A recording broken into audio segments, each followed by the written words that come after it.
Boston was asleep beneath its winter shroud when Jonathan Reed turned down the wrong street. The snow muffled everything: tires, footsteps, even thought itself. Then, cutting through the silence, came a sound too fragile for the night. The cry of a baby. Jonathan followed it, his flashlight beam slicing into the dark. That's when he saw them. A German shepherd, scarred and heavy, stood like a sentinel. Its body curved over a tiny bundle in the snow. The child's lips were blue, her cry fading. The dog growled as Jonathan knelt, teeth flashing, as though daring him to take one more step. It was not a chance that had placed them there together. It was fate. And from that night forward, the doctor, the infant, and the dog would be bound by something stronger than blood. A bond that would endure battles with the law, the cruelty of wealth, and even the shadows of the past. The night pressed down on Boston like a weight of iron and glass, brittle and sharp in the frigid air. Snow whispered across the windshield of Jonathan Reed's car, flakes catching the yellow glow of the streetlights before vanishing into the darkness. The dashboard clock read 2:18 a.m., the hour when hospitals fall quiet, but cities never truly sleep. Jonathan's eyes burned, his body heavy from another 12-hour shift in the pediatric ER, but the hum of the tires on salted pavement kept him tethered to the world. He had driven this route hundreds of times before, hospital to apartment, apartment to hospital, the routine of a man who lived more with ghosts than with people. Tonight, though, the usual highway was blocked by the flashing strobes of emergency trucks. A jackknifed semi, the detour sign said. Jonathan cursed softly under his breath, then obeyed his navigation system as it rerouted him through unfamiliar neighborhoods. The further he drove, the more the city seemed to dissolve. Brick brownstones gave way to shuttered storefronts, then to blocks of weary apartment buildings leaning under the weight of snow. Here, the lights were dimmer, fewer. His headlights carved the only certainty through streets that looked forgotten, stripped bare by winter's hand. Jonathan shifted in his seat, adjusting the collar of his wool coat as if it could protect him from the creeping unease. He was tired, bone-tired, the kind of exhaustion that blurs the edges of thought. But still, habit made him notice details. A figure huddled in a doorway for warmth, the scurrying of a stray cat across a mound of snow, the erratic flicker of a failing street lamp. Years in emergency medicine had trained him to catch patterns, to see what others missed. And so when something larger than a cat darted between parked cars 2 blocks ahead, Jonathan's grip on the steering wheel tightened. At first, he dismissed it, a trick of light, maybe wind stirring a trash bag. But then it moved again. Deliberate, not random. A shape, dark against darker shadows, slipping between buildings like it had purpose. His pulse nudged higher. The navigation voice instructed him to turn left in 100 feet. But Jonathan slowed instead, eyes narrowing as snow collected on the glass.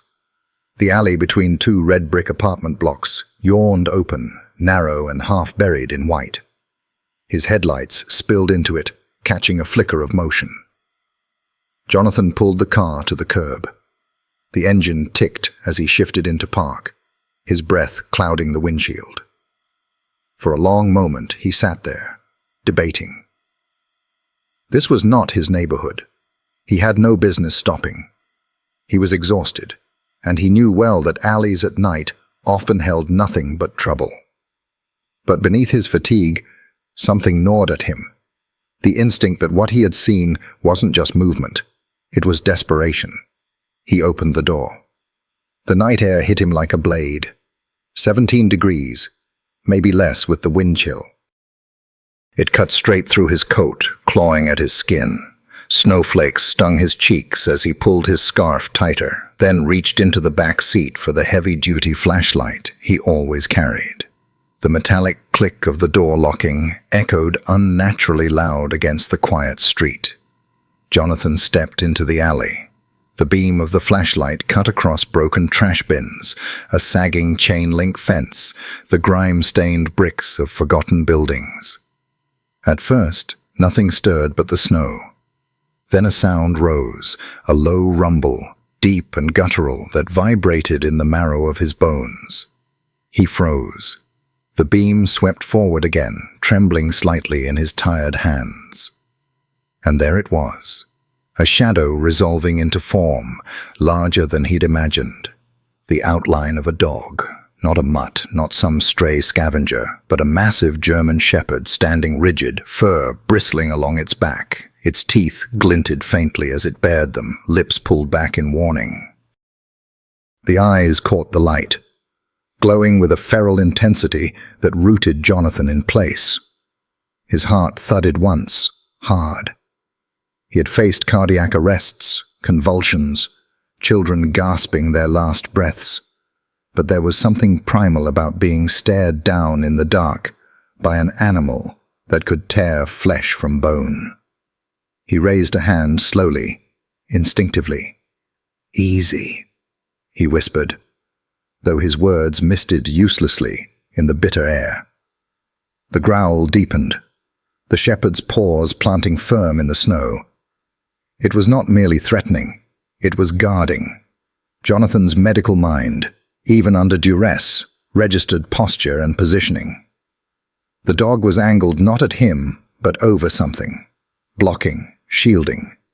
He shifted the flashlight beam lower, and that was when he heard it.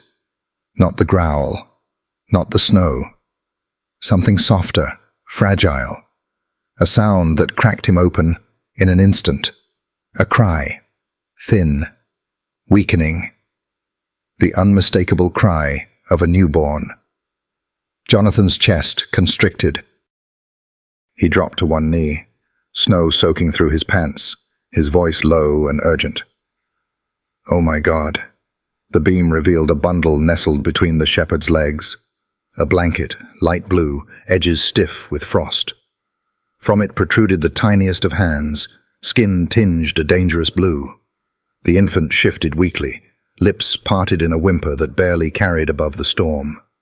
The shepherd growled louder, pressing its body closer to shield the child from the wind. Snow collected on its fur, melting where heat radiated from muscle and blood. The dog's eyes never left Jonathan, daring him to step closer. He didn't. Not yet. His training shouted inside him. Hypothermia could kill a newborn in minutes under these conditions, but his instinct told him one wrong move could provoke the shepherd into attack. The cold gnawed at him as he knelt there, heart hammering. A baby. A German shepherd. An alley in Boston at 2:30 a.m. He drew a sharp breath, trying to steady himself. His flashlight trembled slightly, catching the flakes as they fell harder, thickening into a curtain of white. In that moment, with life hanging on a knife's edge, Jonathan Reed understood. Whatever had brought him here, exhaustion, detour, fate, it had led him to the edge of something extraordinary.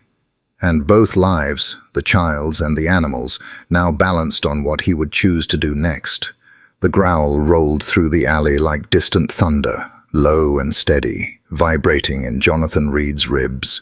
He stayed crouched, snow soaking through the knees of his trousers, his flashlight casting its narrow cone over the sight that seemed both miraculous and perilous. A newborn baby, wrapped in a frost-stiffened blanket, shielded by a German shepherd that looked as though it had been carved out of the night itself. The dog's stance was unmistakable. Head lowered, shoulders square, hackles raised like a ridge of black thorns down its spine. Every muscle tensed for the possibility of attack, yet its body curved protectively around the tiny form at its feet. The child whimpered again, so faint Jonathan had to strain to hear it above the hiss of wind and snow. Each sound tightened the coil of urgency in his chest. Jonathan had seen death too often to mistake the signs.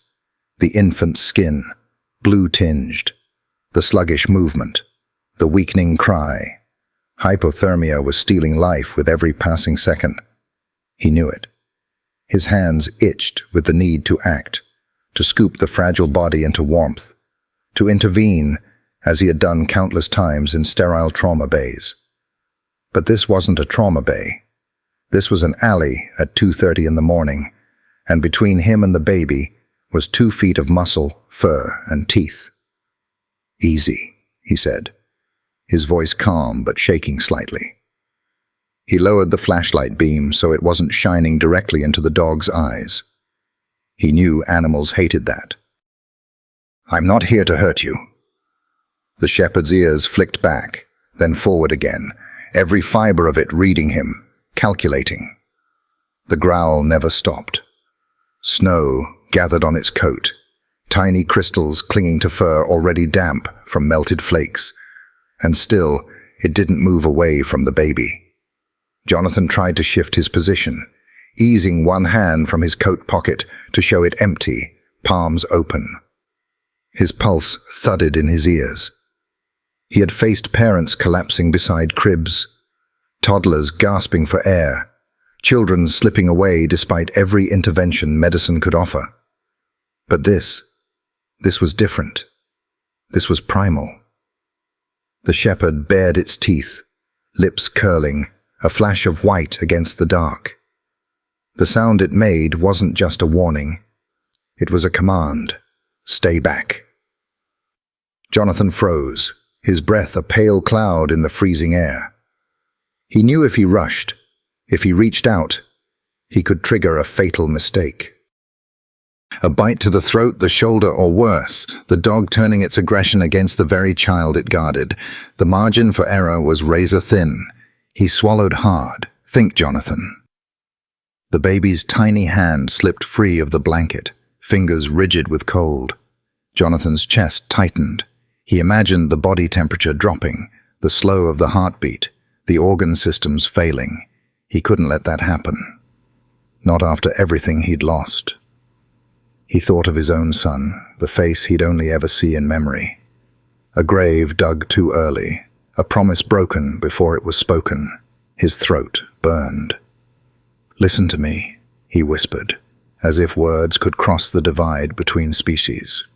"That baby will die if I don't help. Let me try." The shepherd's eyes caught the light again, burning amber. For a flicker of a moment, Jonathan thought he saw something beyond instinct, something like comprehension. But then the dog lunged forward a fraction, snapping at the empty air between them. The echo of teeth clashing rang out, sharp as breaking glass. Jonathan jerked back, falling onto one hand in the snow. His heart slammed against his ribs. The shepherd hadn't made contact. It hadn't truly tried to bite. It was a final line drawn. Closer. And you pay the price. He stayed still, chest heaving, snow stinging his face. The wind picked up, swirling flakes into the beam of the flashlight, until the alley looked like it was filled with ghosts. The baby whimpered again, weaker, fading. Jonathan's training screamed at him to act, but his body was locked in the standoff, caught between professional instinct and the undeniable truth of fear. He reached slowly, deliberately, for his phone. His thumb slipped on the screen, clumsy from the cold, but he managed to dial. His voice when the dispatcher answered was tight but controlled. "This is Dr. Jonathan Reed from Boston Memorial. I found an abandoned infant, with a German shepherd guarding it. The baby is in severe hypothermia. I need police and an ambulance immediately." He gave cross streets as best as his memory allowed. Snow collected on the phone as he lowered it, breath ragged. He looked back at the shepherd. Its body had not moved an inch, muscles locked, fur bristling like wire. Jonathan tried again with words, softer this time. "I know you're protecting me. I see that. But we both want the same thing." He slid a little closer on his knees, slow enough to make every second feel like an eternity. The shepherd growled, deeper now, teeth bared. Jonathan stopped. The baby whimpered, then fell quiet. Too quiet. Fear sliced through him, sharper than the cold. He had minutes, perhaps less. Sirens cut through the night, faint but growing louder. The shepherd's ears twitched, its attention splintering between Jonathan and the approaching sound. Snow reflected red against the alley walls as the ambulance turned onto the block. Jonathan knew this was his moment, or it could be a disaster. "Help is coming," he said, voice low but firm, as though speaking to a fellow medic. "Stay with me. Don't give up now." The shepherd's growl eased by a fraction, not gone but less feral. The amber eyes flicked from Jonathan to the blanket, then back. The decision, it seemed, balanced on a thread as fragile as the baby's breath. And in that fragile standoff, Jonathan felt it. A strange recognition that this dog, scarred and fierce, wasn't his enemy. It was his ally. If only he could find a way to convince it before time ran out. The sirens grew louder, bouncing off the frozen brick walls, painting the night with urgency. Jonathan Reed stayed kneeling in the snow, his breath heavy, eyes locked on the German shepherd that refused to yield. Between them lay the infant, small and fragile, breaths barely visible in the icy air. The shepherd's body curved protectively around the baby, ears pinned back, growl still rumbling deep in its chest. It was torn between threats, the stranger kneeling before it, and the wail of machines that split the stillness of the street. Jonathan's heart pounded. The ambulance rounded the corner, red and blue lights strobing against the snow. Tires hissed as it braked hard, headlights flooding the alley with harsh brightness. Doors slammed. 2 paramedics rushed forward, heavy boots crunching on snow. Behind them, a police cruiser skidded to a halt, its spotlight cutting through the storm. The shepherd tensed, snapping its head toward the new intruders. The growl sharpened, a blade unsheathed. "Stop!" Jonathan shouted, throwing up a hand to halt the paramedics. His voice carried the sharpness of authority born of long nights in emergency rooms. "Don't rush in. You'll spook him." The lead paramedic, a man in his 40s with a salt and pepper beard, froze, frowning. "Doctor, that's a newborn. We don't have time for this." Jonathan's voice was steady but urgent. "I know. But that dog kept her alive until now. He's not the enemy. He's the reason she's still breathing. If you try to drag him off, we'll lose them both." The paramedics exchanged a glance. Snow thickened, swirling around them, time draining like sand through an hourglass. The baby gave a soft cry, thin as paper. It nearly broke Jonathan. "I can get close," Jonathan said, lowering his voice as if the shepherd understood every word. "But he needs to see we're helping, not hurting." The police officer, young and tense, stepped forward, hand drifting toward his holster. "We can't risk it. That's a dangerous dog. "No," Jonathan snapped, standing just enough to meet the officer's eyes. "If you draw that weapon, you'll kill more than a dog. You'll kill this baby. He's not attacking. He's protecting." For a moment, silence. Only the wind, the hiss of falling snow, the faint rattle of a child's labored breath.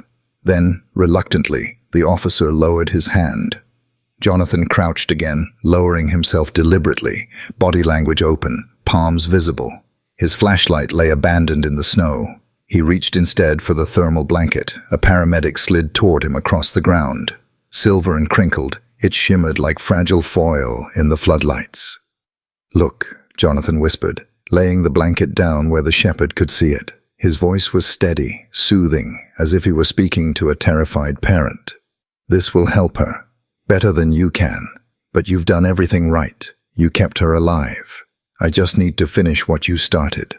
The shepherd's amber eyes flicked from Jonathan to the blanket, then to the baby. Snow had collected thickly along its fur, melting into damp patches. Its body trembled, not with fear, but with exhaustion.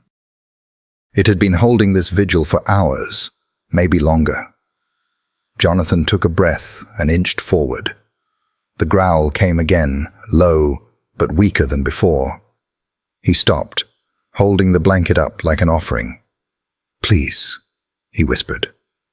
"Let me help her." For a moment that stretched too long. The shepherd didn't move.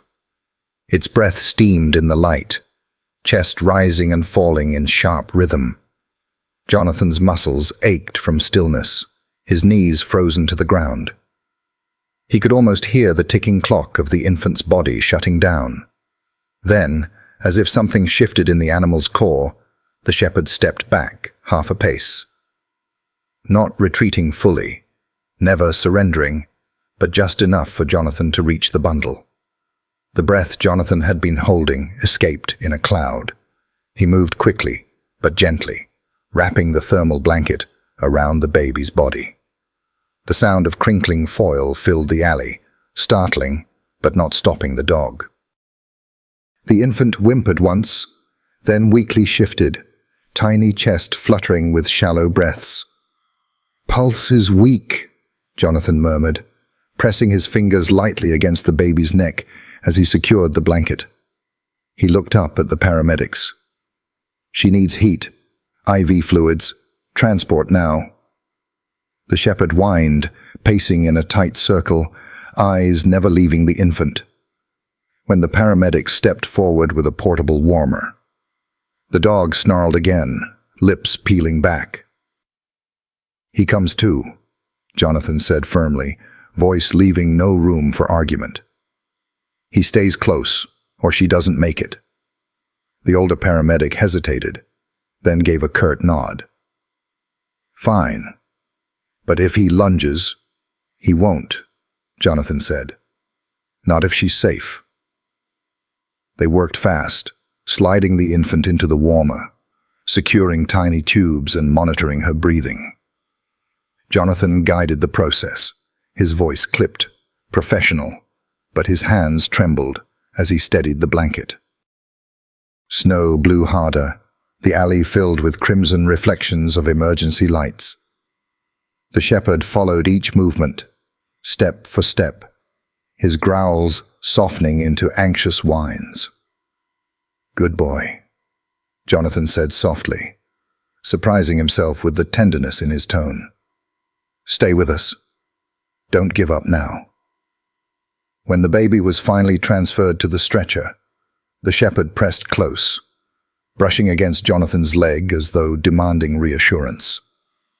The animal's body was warm, radiating heat like a furnace, and Jonathan realized that without it, the child would already be gone. As they wheeled the stretcher toward the ambulance, the shepherd trotted alongside, ignoring the police officers who moved out of its way. Jonathan climbed in after the paramedics, his coat dusted white with snow. The shepherd tried to follow, pausing only when a hand reached to block its path. "The dog stays," the officer said. Jonathan turned, voice sharp as a scalpel. "No, he comes. You'll have to go through me first." The moment balanced on a knife's edge. Then, with reluctance, the officer stepped back. The shepherd leapt into the ambulance, curling into the corner, eyes fixed on the infant as the doors slammed shut. The siren wailed again, the vehicle lurching forward, tires spitting snow. Inside, Jonathan worked with the paramedics, monitoring vitals, adjusting lines, his hands moving with precision born of years and pain. Across the cramped space, the shepherd sat like a sentinel, muscles taut, gaze unblinking. Jonathan looked once at the tiny face beneath the foil, then at the amber eyes locked on him. For the first time that night, he allowed himself a thought that sent a chill deeper than the cold outside. Both lives hang by a thread, and if I fail, I lose them together. Morning light always felt cruel to Jonathan Reed. It poured into the hospital through tall windows with an almost indifferent brilliance, illuminating halls where lives had ended only hours before. For most of Boston, dawn meant renewal, coffee, commutes, the beginning of another day. For Jonathan, it was merely the hour when exhaustion claimed him, when adrenaline faded and memory crept in. He walked the pediatric ward in silence, his white coat trailing, stethoscope slung loosely around his neck. Nurses nodded as he passed, some offering small smiles, others leaving him undisturbed. Everyone respected him. Dr. Reed, the miracle worker of Boston Memorial, the one who had pulled back infants from cardiac arrest, who had coaxed breath into lungs that had no business surviving. But respect was not companionship. They knew the look in his eyes, the hollow where laughter should have lived. Jonathan's burden had a date, a place, a single terrible hour that split his life into before and after. It was a Sunday afternoon 3 years ago, bitterly cold like tonight had been. His wife, Emily, had packed their 4-year-old son, Matthew, into the back seat of the car after church. She had laughed as she tugged the little boy's hat down over his ears, her auburn hair tumbling into her face. Jonathan had promised to meet them at home. He was on call, and a colleague had paged him urgently. He kissed her cheek quickly, ruffled Matthew's hair through the open window, then turned toward the hospital. He never saw them alive again. On the icy bridge, a truck jackknifed across the lanes. Emily's car never stood a chance.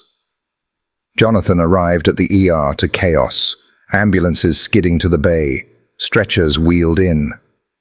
He remembered the frantic sound of the trauma team, the smell of antiseptic and diesel exhaust. Then someone pulled him aside, voice breaking. 2 coffins, side by side. Wife and child, gone in the same breath. The weeks after, blurred into a haze of whiskey and silence. He had wandered through his apartment like a stranger in his own home, every room echoing with absence. Matthew's toys lay untouched in a corner. Emily's perfume lingered faintly on the pillows. People spoke to him, neighbors, colleagues, even his pastor, but their words ricocheted off him like stones against glass. At 6 months, something inside him snapped, not into healing, but into survival. He walked into the hospital and requested reassignment to the pediatric emergency unit. He volunteered for night shifts, the hours nobody wanted.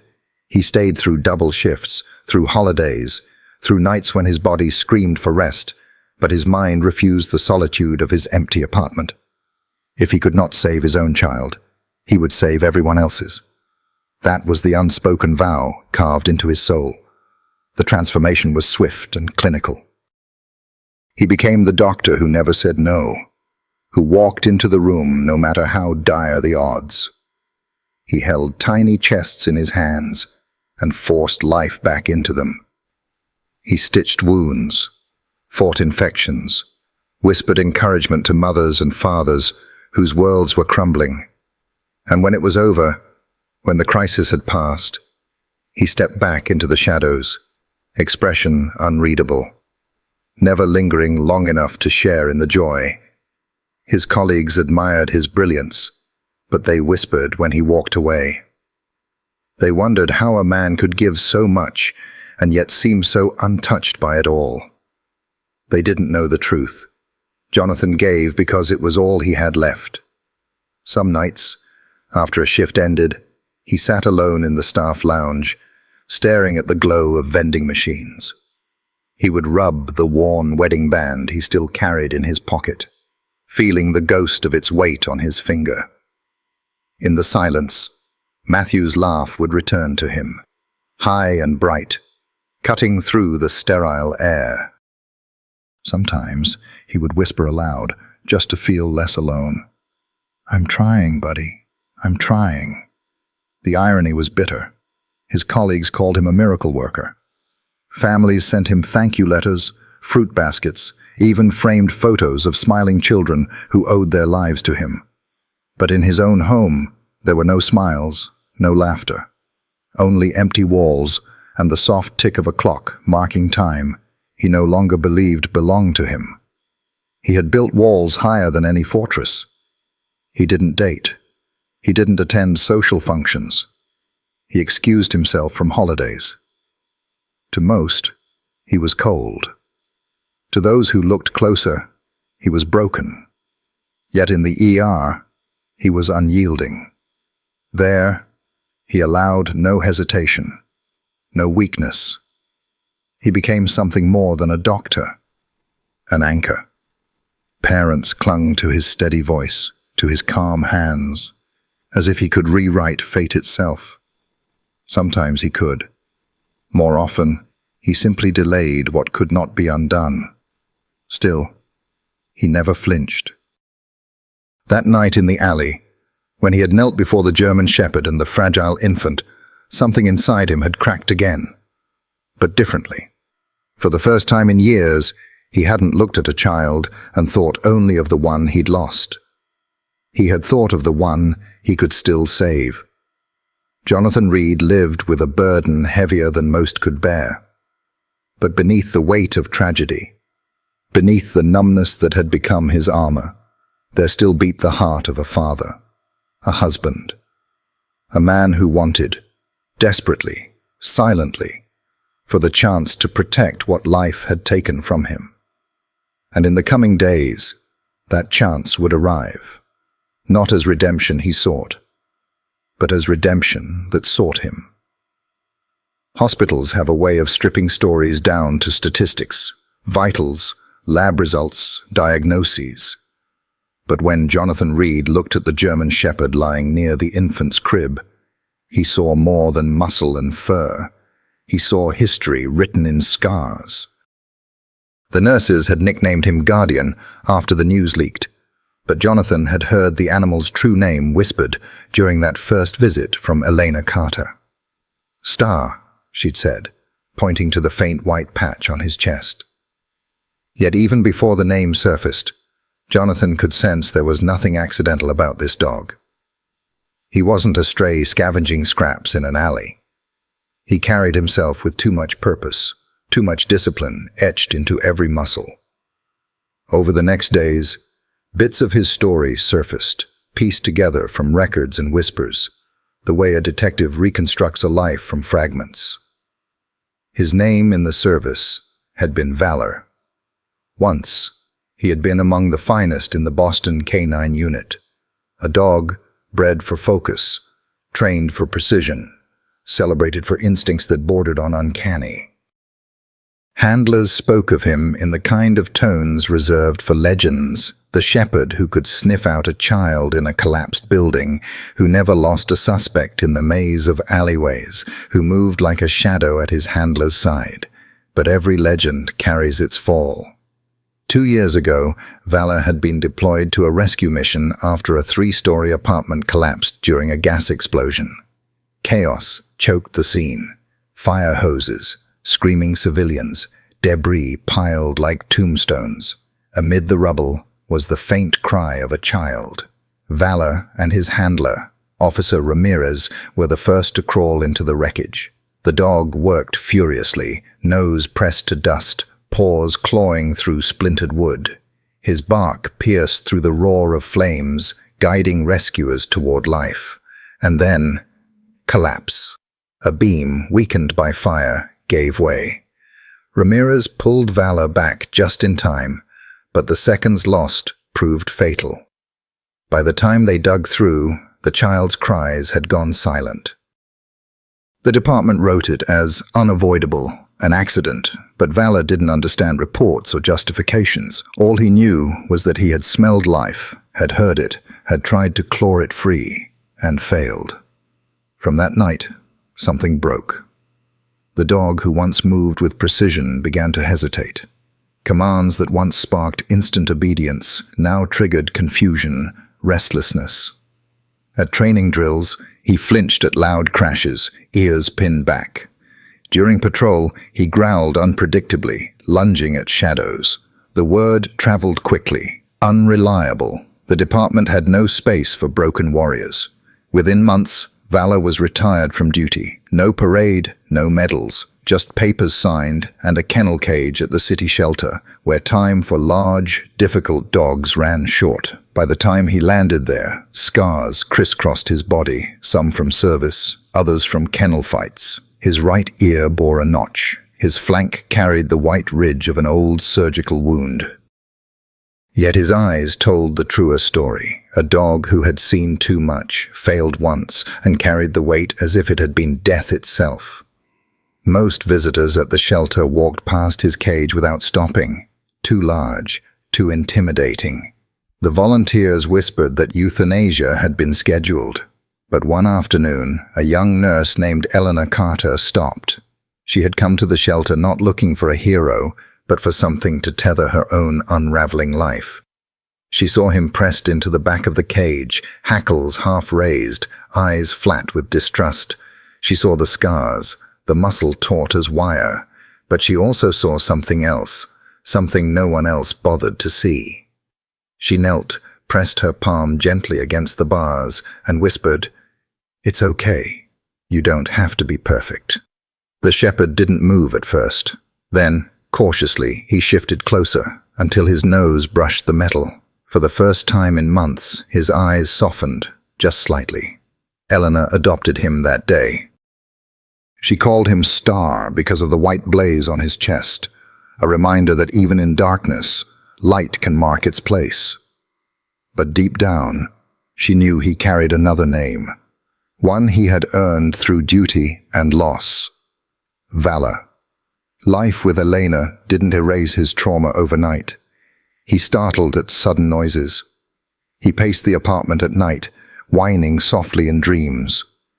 But slowly, under her steady hand, he healed. He followed her to the park, to the corner store, even curled at her feet when postpartum depression later dimmed her world. And when her daughter was born, his instincts transferred to the crib, the stroller, the tiny life he seemed determined to protect with the last of his strength. Jonathan knew none of this the first night he found the shepherd in the alley. But now, watching him rest beside Hope's crib in the hospital, refusing to leave even for food, Jonathan recognized the same weight in the dog's bearing that lived inside himself. Both of them had once carried lives they couldn't save. Both had been praised as protectors until failure rewrote their story. Both had been left to wander in silence, haunted by the same relentless question. What good is a guardian who couldn't protect? The scars on Valor's body were visible. Jonathan's were not. But when their eyes met across the sterile hospital room, man and dog, both broken, both stubborn, Jonathan felt the strange certainty that they were mirrors. And perhaps, just perhaps, two shattered guardians might yet piece together something whole. The pediatric wing was quieter at night. The hum of machines softened. The corridors dimly lit in pale blues and grays. Snow still pressed against the windows, frosting the glass as if the storm outside refused to release its grip. But inside, warmth wrapped the ward in a fragile cocoon. Heat lamps, warming blankets, IV lines dripping steadily into veins, small enough to vanish beneath a fingertip. Hope's tiny chest rose and fell in steady rhythm now, each breath weak but measurable. Monitors flickered with faint blips of reassurance, heart rate stabilizing, body temperature climbing inch by inch. The nurses worked with practiced efficiency, their hands moving gently around her fragile frame, every adjustment deliberate. But what unsettled them was not the child's fragility. It was the shadow that lay across the corner of the room. Valor. The German shepherd had planted himself against the wall nearest the crib. His body stretched low to the ground, head resting on his paws, amber eyes fixed unblinking on the infant. Every time a new face entered, a nurse, a resident, even the cleaning staff, his ears pricked, and a soft growl rumbled low in his throat. Not hostile, but warning. I'm watching. Don't test me. Dr. Reed, one of the nurses whispered, hovering near the door with a clipboard pressed to her chest. This isn't safe. The dog. He won't let anyone near the baby without you in the room. Jonathan glanced up from his notes. He had been documenting Hope's progress, charting numbers with the precision of a man who feared mistakes. His eyes softened, though, as they flicked to the shepherd. Valor hadn't moved in hours, save to shift his weight when Hope stirred. He's not a threat, Jonathan said quietly. He's her guardian. He's done more for her survival than any of us could have in that alley. The nurse's brow furrowed, uncertainty warring with her trust in him. But she said nothing more, and slipped out, leaving Jonathan alone with the unlikely pair. For a long time, Jonathan simply watched. The rise and fall of Hope's chest, the flick of Valor's ears, the way the dog's body seemed to curve subtly toward the crib, as if even in sleep he could shield her from harm. Jonathan had seen countless parents keep vigil in these rooms, fathers gripping rails until their knuckles whitened, mothers singing lullabies to children caught between life and death. He recognized the posture of protection, the desperation that left no space for rest. And now, impossibly, he was watching it in a dog. He rubbed his face with his hands, exhaustion pressing against his skull. He wanted to believe this was just instinct, some leftover training from Valor's years in service, but a part of him, deep, cautious, almost childlike, wondered if it was something more, something he couldn't explain with science or textbooks. Hope stirred in the crib, a soft whimper escaping her lips. Instantly, Valor's head snapped up, ears forward, body taut. He whined softly, then looked toward Jonathan, eyes sharp with demand. I know, Jonathan murmured, rising from his chair. He checked the monitor, adjusted the IV line, then leaned over the crib to whisper words of reassurance. When he looked down, Valor was still watching, gaze unwavering. Jonathan froze for a moment under that stare. There was no aggression in it now, only expectation, as if the shepherd were testing him, weighing him, asking, "Will you protect her too?" Something shifted in Jonathan then, small, fragile, but undeniable. For the first time in years, he felt not just the burden of saving a life, but the flicker of connection. Not just to the baby, but to the animal that refused to leave her. He sat back in the chair, sighing, the weight of his past pressing against him. He thought of Emily and Matthew, of the coffins lowered into frozen ground. He thought of the countless nights he'd kept himself detached, refusing to feel, because feeling meant breaking. And yet here, in this sterile room, he felt something stir against the numbness. It terrified him. The hours stretched, one bleeding into the next. Nurses rotated, monitors beeped, snow fell silently beyond the glass. But through it all, Valor never moved far from the crib. At one point, a junior doctor attempted to shoo him out of the room. The shepherd responded with a growl so sharp, so guttural, that the man stumbled back, pale-faced, muttering an apology. Jonathan had simply said, "He stays." And that was the end of the discussion. By dawn, when Hope's vitals had reached a stable plateau, Jonathan stood and stretched, muscles aching from the long vigil. He glanced at Valor, who still lay near the crib, eyes half closed, but alert even in rest. "You're not going anywhere, are you?" Jonathan said softly. His voice cracked, surprising him. The dog's ears flicked at the sound, but he didn't move. Jonathan turned back to the crib, resting his hand gently on the rail. The baby's fingers twitched, curling, as though reaching for something unseen. And for the first time in years, Jonathan allowed himself a fragile thought, one that rose unbidden, but rooted itself deep inside him.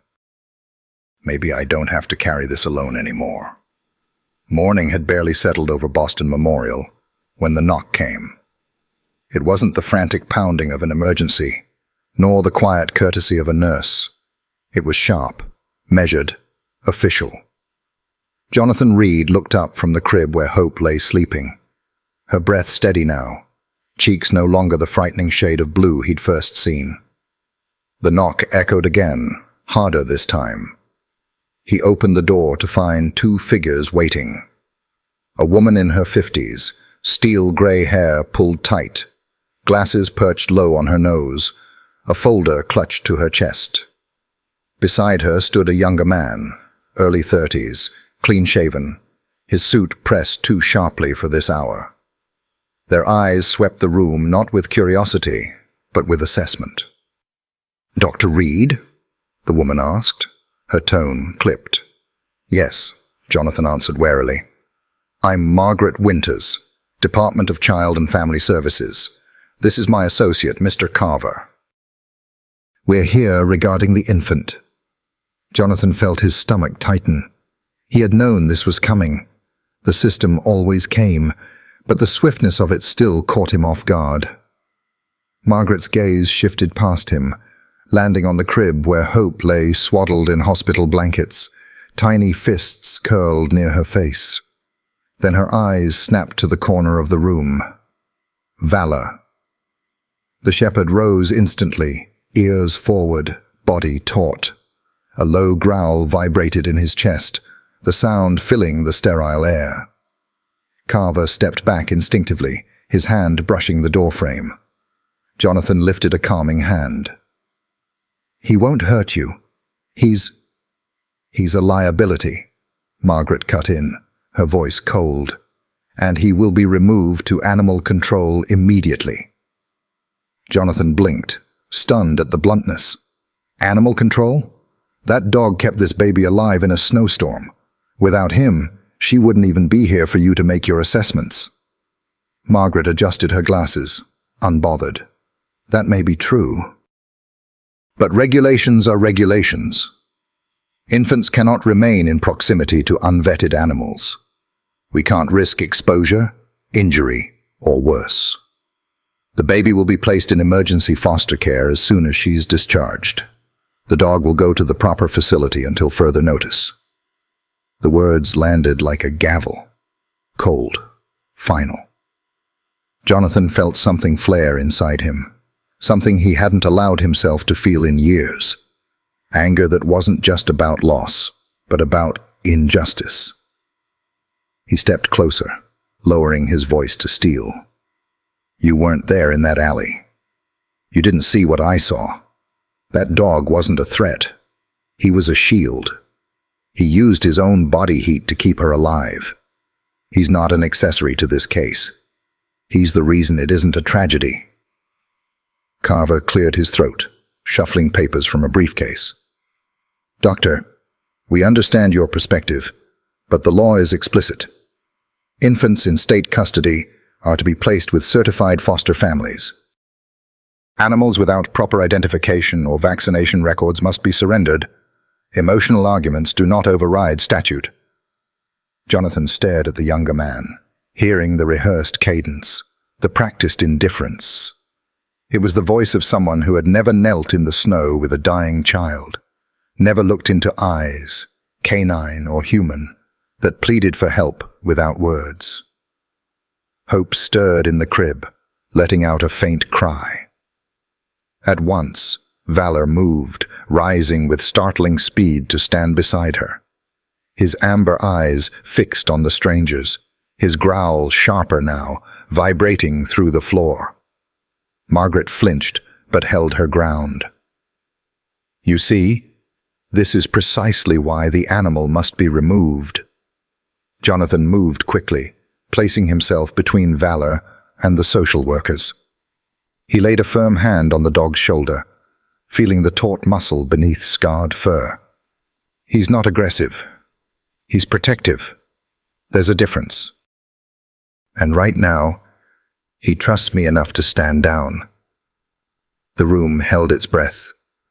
Valor's growl softened into a whine, his gaze flicking between Jonathan and the baby. Slowly, he lowered himself to the ground again, but his body remained coiled like a spring. Jonathan turned back to Margaret, his jaw tight.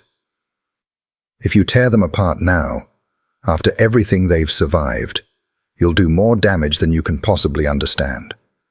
That baby has known only two things in her short life: the cold and the warmth of this dog's body keeping her alive. Separate them, and you don't just enforce regulations, you compound her trauma."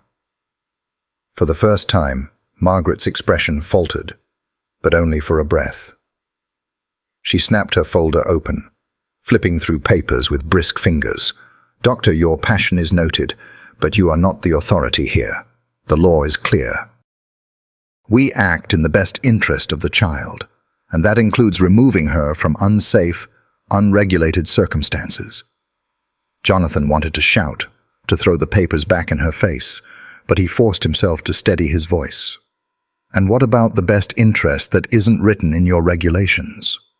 What about what I've seen in the eyes of that dog? What about what that infant feels when he's near? You think she doesn't know? She knows. They're bound already."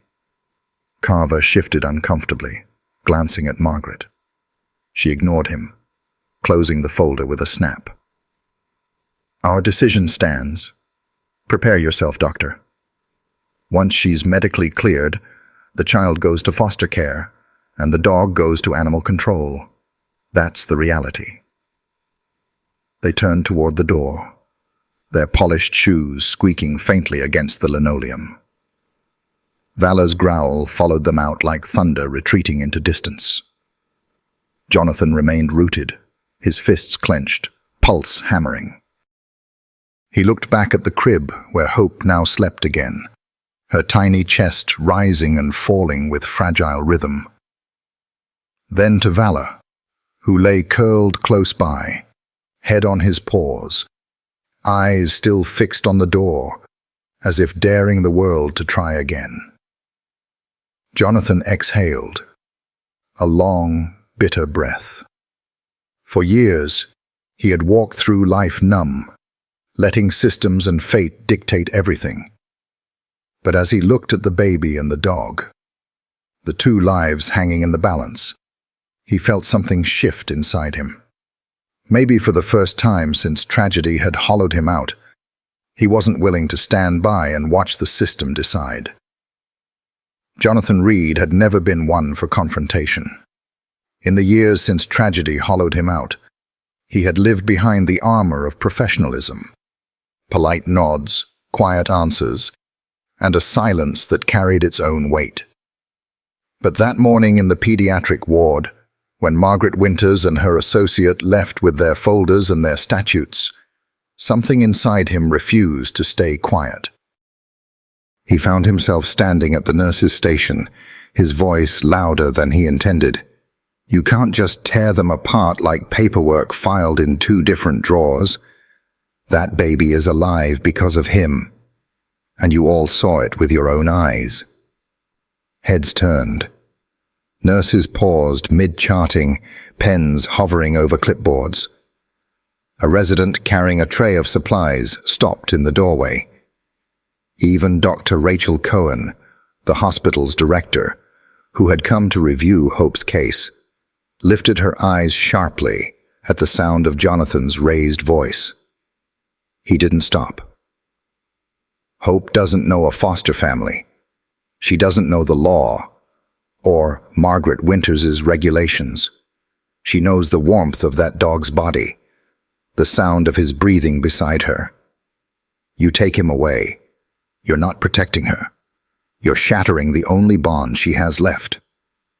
A silence hung in the air, the kind that made people uncomfortable, the kind that made them realize this wasn't the detached, hollow-eyed Jonathan Reed they had known for years. This was a man ignited. Dr. Cohen stepped forward, her tone careful.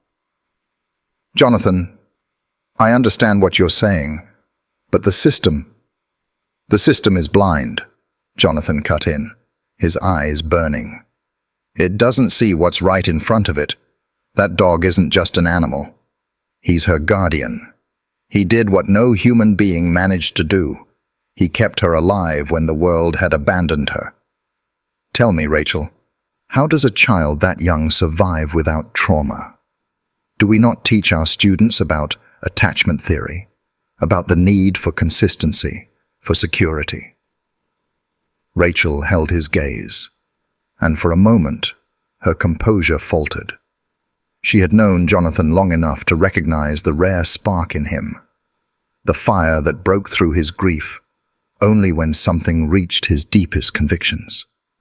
One of the younger nurses, voice hesitant, spoke up. "Dr. Reed. She does cry differently when he leaves the room. Yesterday, when animal control tried to move him, her heart rate spiked on the monitor. I thought it was coincidence, but maybe..." Her voice trailed, uncertain, but her eyes spoke what her words could not. Maybe it was real. Jonathan seized the opening. "You see, it's not sentimentality. It's physiology. That child is tethered to him. Remove him, and you risk destabilizing her recovery. You think trauma only comes from bruises and broken bones. It comes from separation, from loss, from tearing away the one thing that makes a broken world feel survivable." Valor, as if sensing his defense, rose from the floor where he had been lying near the crib.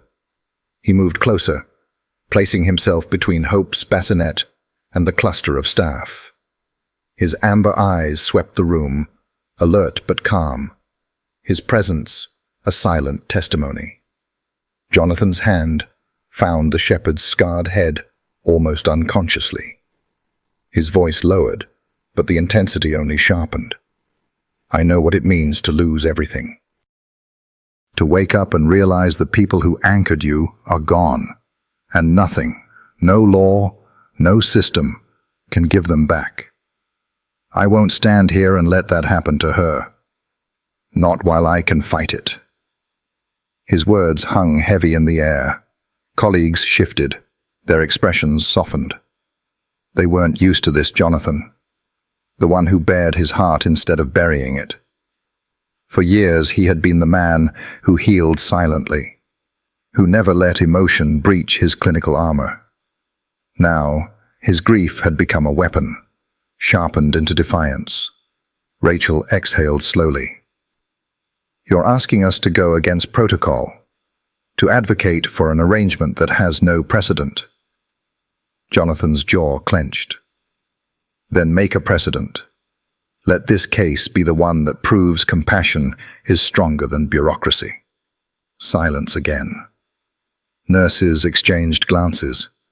Carver's words from earlier, "emotional arguments do not override statute," echoed in Jonathan's memory, but he pushed them aside. This wasn't emotion alone. This was truth. Finally, Rachel nodded, a flicker of something almost like pride in her eyes.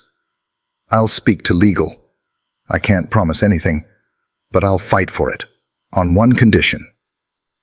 Jonathan tilted his head. "What condition?" "You fight for it too. Not just here, not just in speeches. You take this beyond the ward. If you want Hope and Valor to stay together, you'll have to stand in front of the people who make these decisions and argue for it, with all the fire you just showed." Jonathan hesitated. He had spent years avoiding courtrooms, hearings, anything that reminded him of funerals and loss. But now, looking down at Hope's tiny body, at Valor's steady vigil. He knew the choice had already been made. "I'll fight," he said simply. Rachel's expression softened. Around them, the staff returned to their duties, though not with the same detached rhythm as before. Something had shifted in the ward that morning.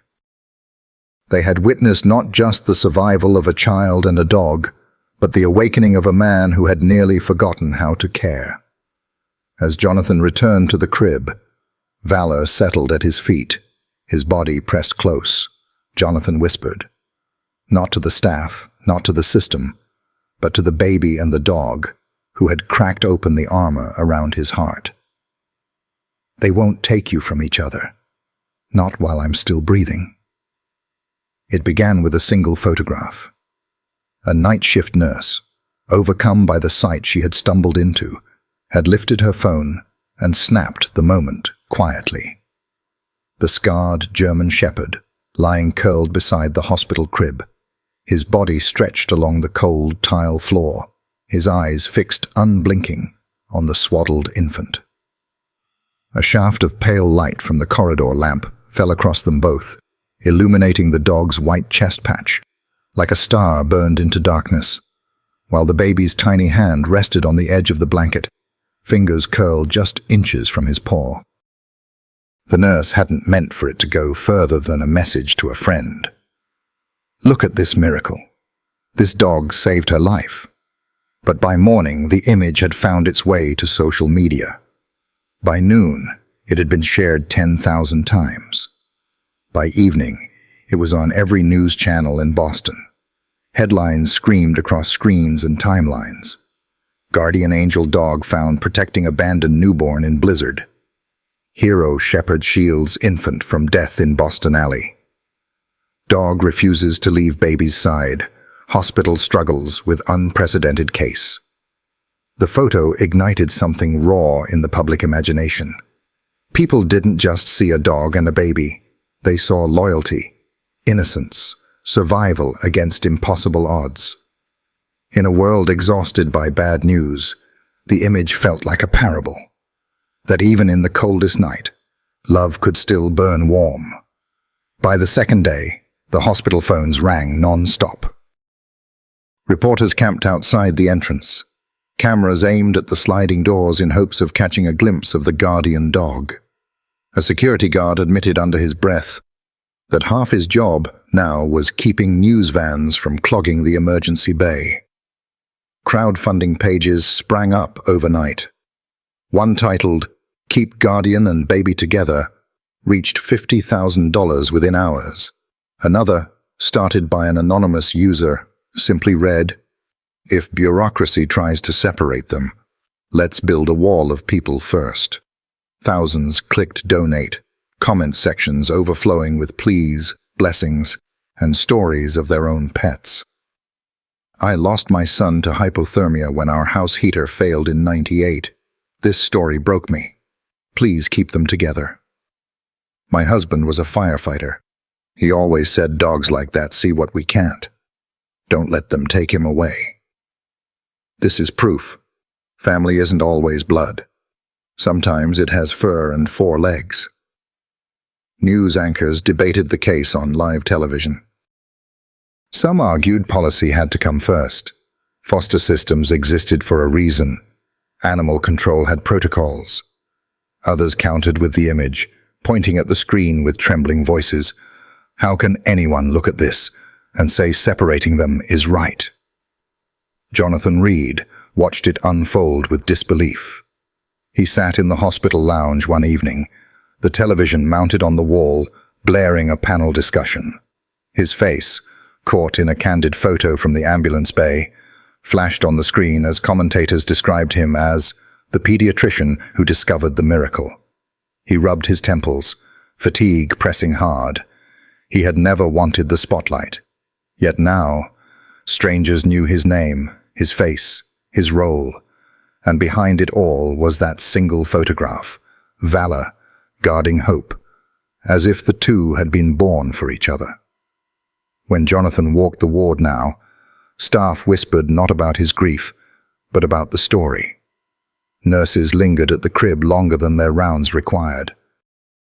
Volunteers brought in extra blankets, stuffed toys, flowers, as though trying to shield the baby from the weight of the world pressing at the hospital doors.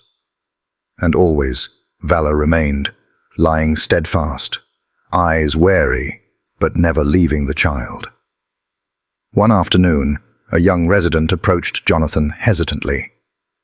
"Dr. Reed, I know you don't like questions, but do you think they'll let them stay together?" Jonathan looked at Valor, at the way his body curved toward the crib as though to form a wall. He thought of Margaret Winters's flat words. "The baby will be placed in foster care. The dog will go to animal control." He thought of the law's sharp edges and the fire he had felt rise in him days before. "They have to," he said quietly, "because the world won't forgive them if they don't." And indeed, the world had begun to roar. On the third night, a crowd gathered outside the hospital with candles, their flames swaying in the winter wind. Parents held their children close. Strangers carried signs. "Don't break the bond."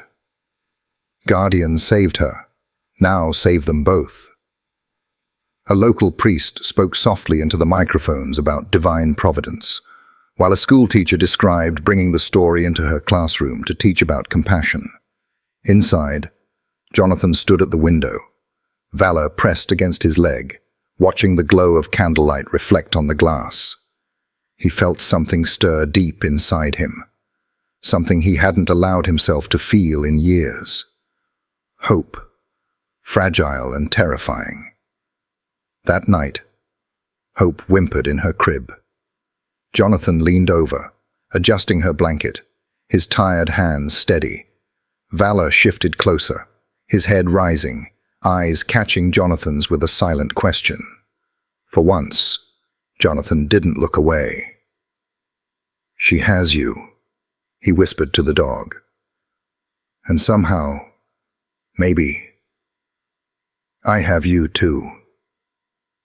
The shepherd blinked slowly, then lowered his head again, sighing, as if in agreement. By dawn, the story was no longer just Boston's. It had gone national. Hashtags trended across platforms, talk show hosts wept on air, and strangers from every corner of the country united in one refrain. Don't let the system separate the baby from her guardian. For the first time in years, Jonathan felt that maybe he wasn't alone in his defiance. A fire had been lit, not just in him, but in thousands of hearts. And though bureaucracy still loomed like a wall of stone, the voices outside it were growing louder. The world had seen the photograph, and the world was not about to look away. The world only ever saw the headline, "Mother abandons newborn in blizzard." But behind every headline is a woman no one bothered to know. Elena Carter sat in the corner of her one-bedroom apartment, knees pulled tight to her chest. The radiator hissed faintly, but gave off no heat. Her landlord had cut it weeks ago. Her breath fogged in the air. Curtains hung half-closed, not to block the cold, but to keep the world from looking in. On the table lay unopened envelopes, eviction notices, shut-off warnings, medical bills from a pregnancy she had carried alone. She didn't need to open them anymore. Every message was the same. Pay or leave. Pay or lose. Once, Elena had been a nurse. She walked the halls of Boston City Hospital with purpose, calming frightened families, holding hands through long nights. She loved the work, loved believing she could make a difference. But hospitals aren't immune to money. Budget cuts, they called it. One winter morning, she was handed severance papers and shown the door. Her partner, Daniel, had promised they'd figure things out. She had told him about the baby with trembling hands, whispering the words she barely dared to believe. "I'm pregnant." For a moment, his awe was real, but awe soured into fear. His calls shortened, his excuses grew. Then one night, he disappeared altogether. By the time her daughter came, Eleanor was already alone. The weeks after the birth blurred into exhaustion. Feedings every 2 hours, nights without sleep, crying that pierced thin walls. She tried lullabies, tried to remember the lessons she once taught young mothers, but theory crumbles when the baby is yours, and despair eats your strength.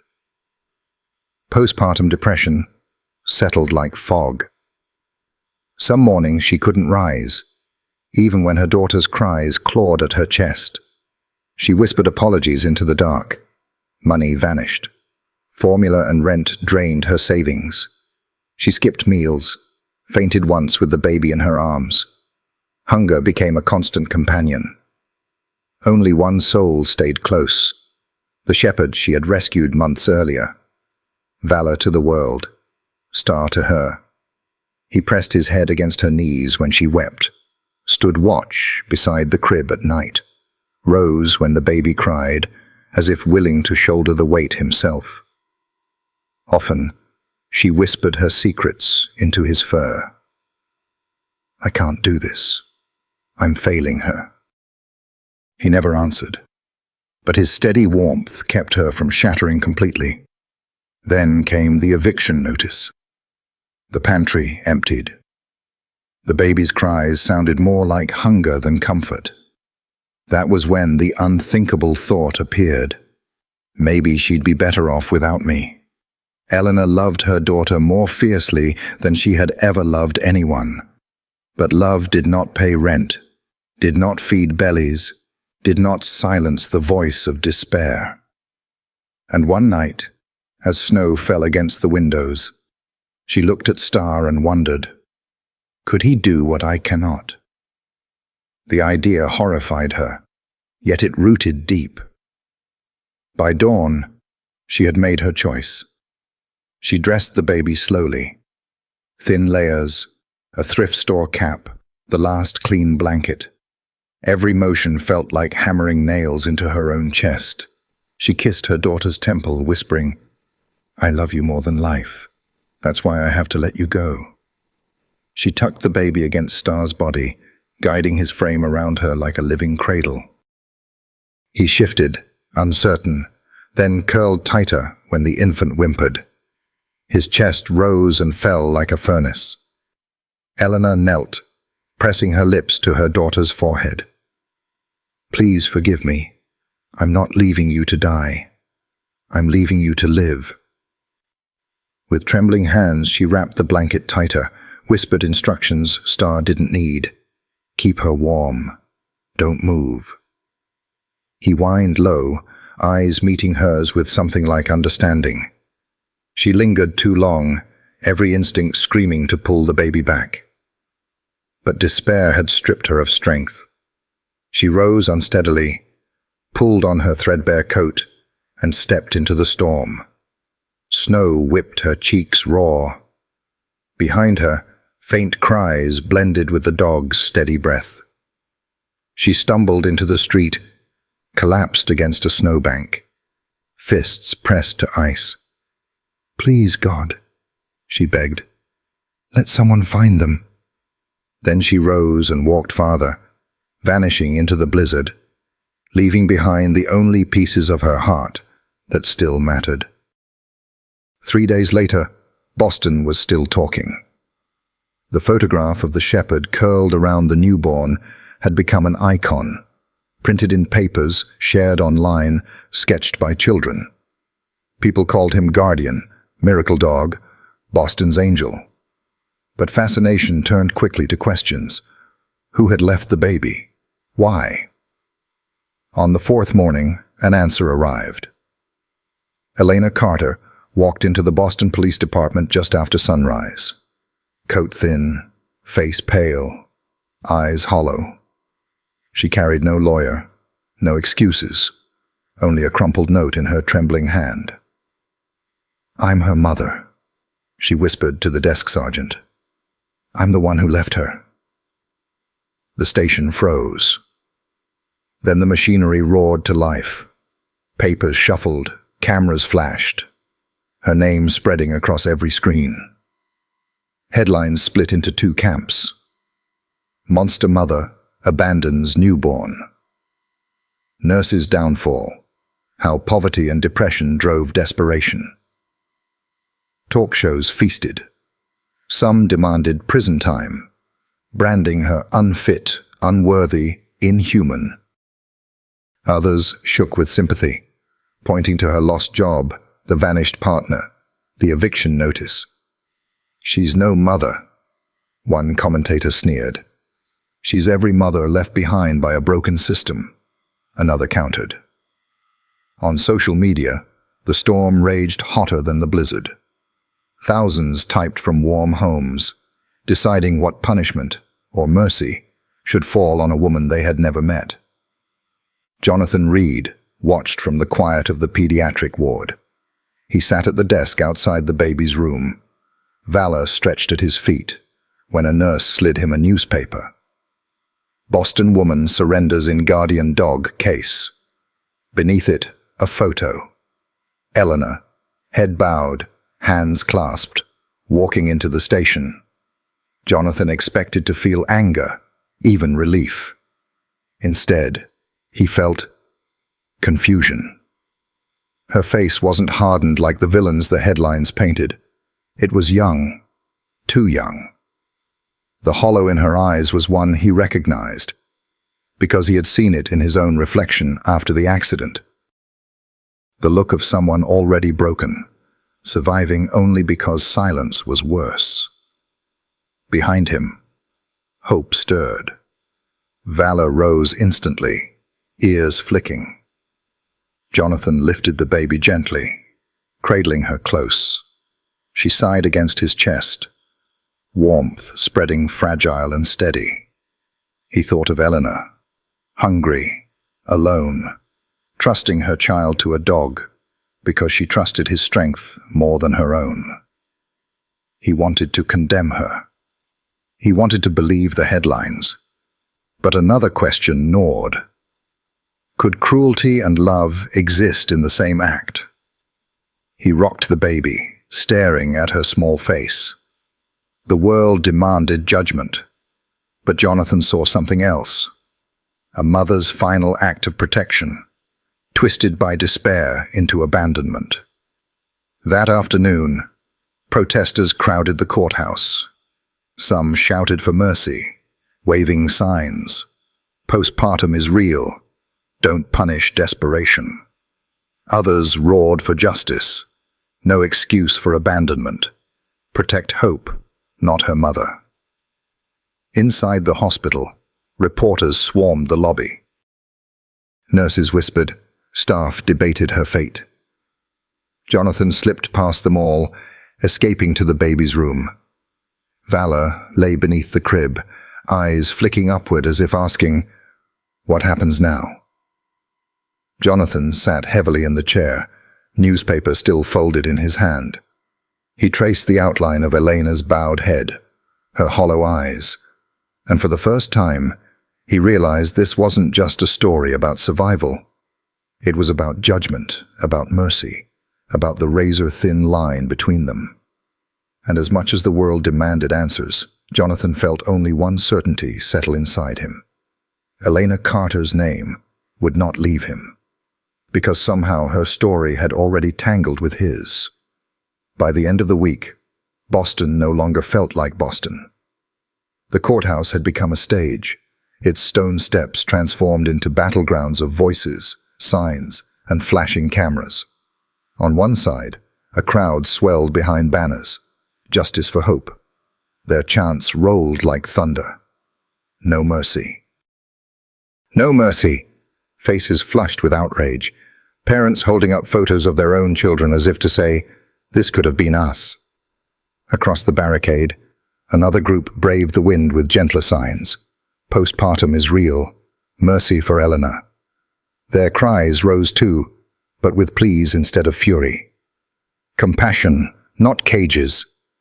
Some carried candles even in daylight, their flames sputtering in the cold. Others held posters with a single word: forgive. The line between them was patrolled by officers, but the real division was deeper. It split dinner tables, congregations, hospital break rooms. The case had become impossible to ignore. Talk shows devoted entire hours to it.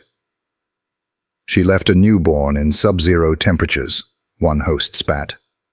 That's not depression. That's attempted murder. A co-host pushed back. Postpartum depression is one of the most underdiagnosed conditions in America. Do we punish illness with prison? Everywhere, the photo of Valor curled around the baby reappeared, now overlaid with accusation. Some saw it as proof of Elena's cruelty, trusting a dog more than her own arms. Others saw faith, believing his protection more than her own strength. Online, the fire burned hotter. She's a monster.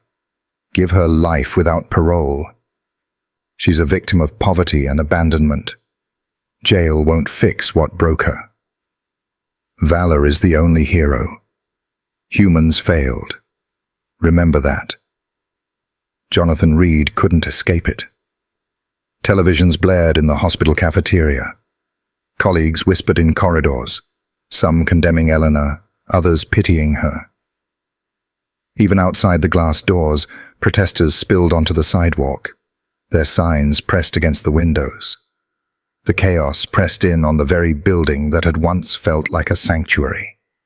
Inside, Hope slept peacefully, oblivious to the storm raging in her name. Valor lay beneath her crib, ears twitching at every sound. Jonathan stood in the doorway, the newspaper folded in his hand. The world has turned her life into a headline, he whispered. But the world wasn't interested in whispers, it wanted sides. On the radio, callers added fuel. One trembled. My sister nearly died from postpartum. Punishing this woman without help means burying thousands like her. Another snapped back. And what about the child?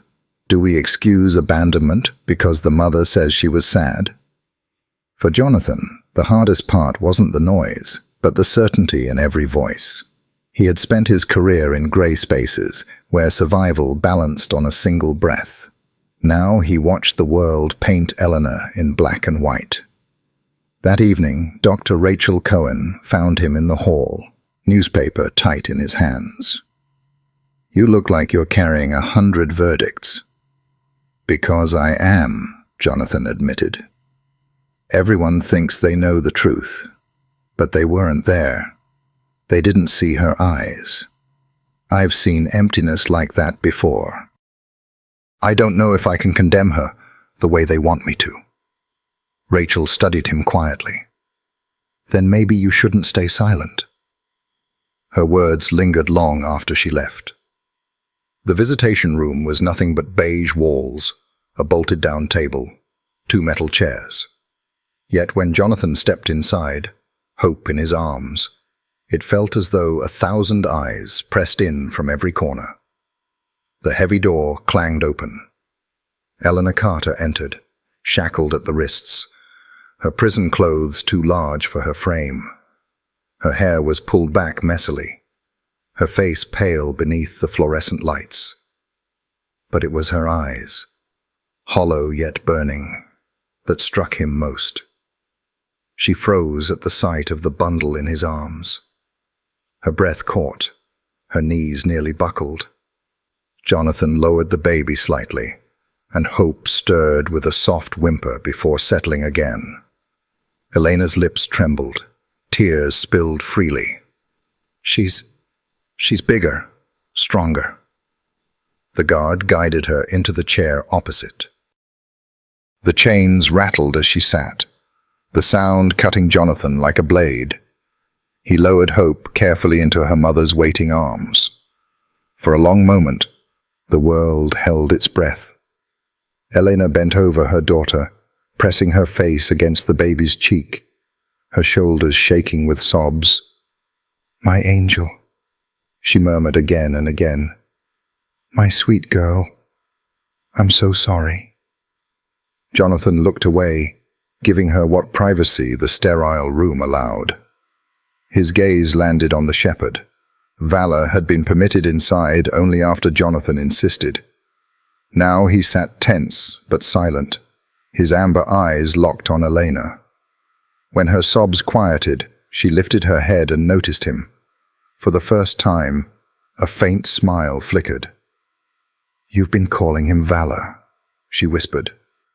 "But his name is Star." Jonathan blinked. "Star?" She nodded, smiling through tears. "Because of the white patch on his chest. When I rescued him, he was broken. They wanted to put him down. But I saw that star-shaped mark and thought maybe he was meant to shine again, to guide me." At the sound of his true name, the dog's ears pricked. He rose and pressed his scarred head against her knee. With her bound hands, she stroked him awkwardly. "Star," she whispered. "You stayed with her. You did what I couldn't." Jonathan's throat tightened. In that moment, the picture sharpened. A desperate woman, a scarred dog, a child both had tried to protect. Not cruelty, not malice. Survival, fractured, but real. "She's doing well," Jonathan managed. "Eating regularly, gaining strength. The doctors say she'll have no lasting damage." Relief washed over Eleanor's face like sunlight through clouds. "Thank God," she whispered. She looked at Jonathan then, steady despite her tears.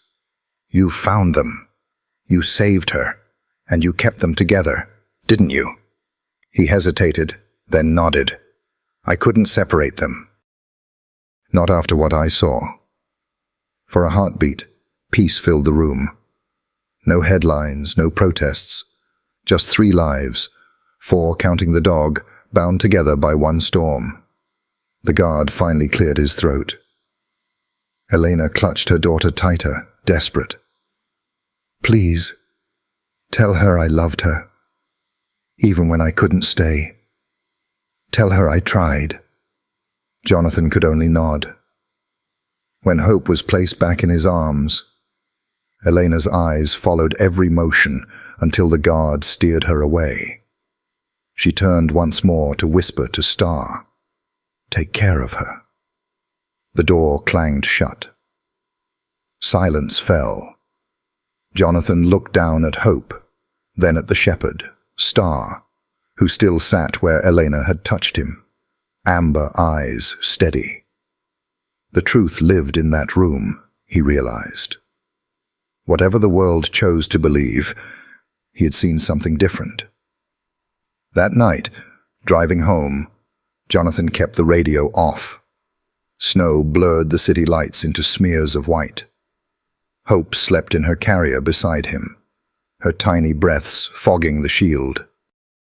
In the back seat, Star sat upright, gaze fixed forward, as though he too understood something had shifted. But what haunted Jonathan wasn't the baby's breathing or the dog's vigilance. It was Elena's eyes. He had expected excuses, defiance, bitterness.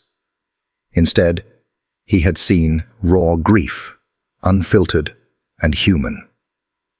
And when she whispered her daughter's name, pressing her lips trembling against her cheek, he had felt recognition, not of her face, but of the abyss behind it, the same abyss that had once lived in him. He remembered nights after the accident, silence so loud it roared in his skull. He remembered the nursery door he couldn't open, the crib gathering dust. He remembered whispering into empty rooms, "I can't do this. I can't keep going." And now, looking at Elena, abandoned, shackled, broken, he asked himself the question he had buried. What if circumstances had pressed an ounce harder on him? Would he, too, have done something desperate? Back home, Jonathan laid Hope gently into her crib. Star lowered himself to the floor, pressing his body against the crib's side, vigilant as always.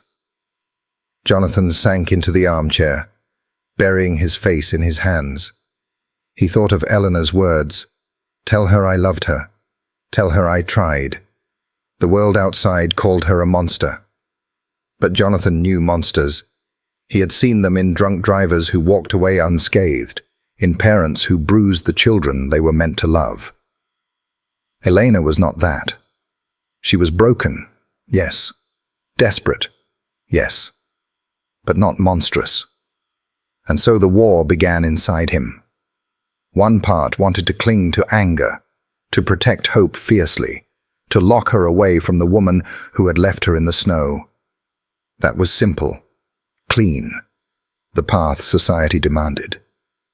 But another part, quieter, more dangerous, kept whispering, "You know her pain.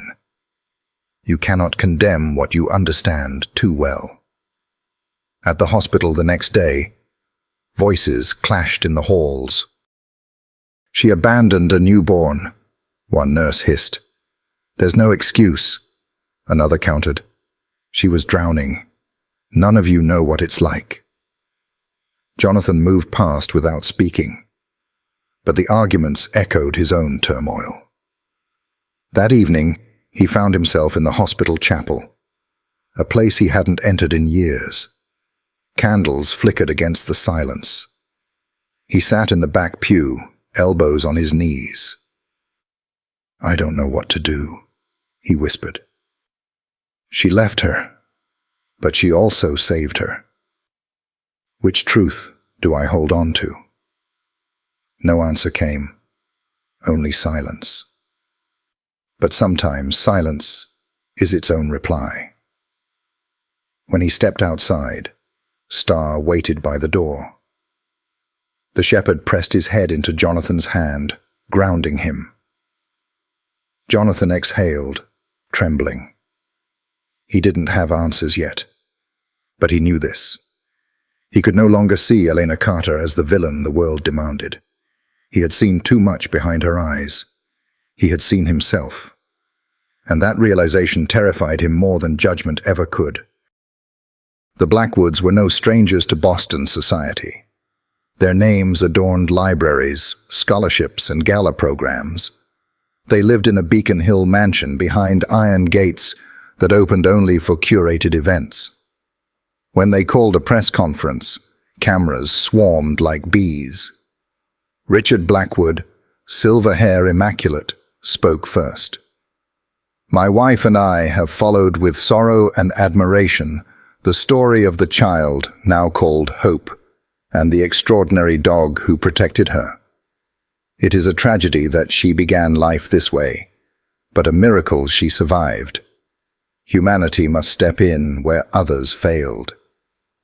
Diana's turn came, her voice honeyed. "If the court deems fit, we are prepared to offer Hope a permanent home. We will provide every resource, education, security, love, and the shepherd will remain with her. They should never be separated."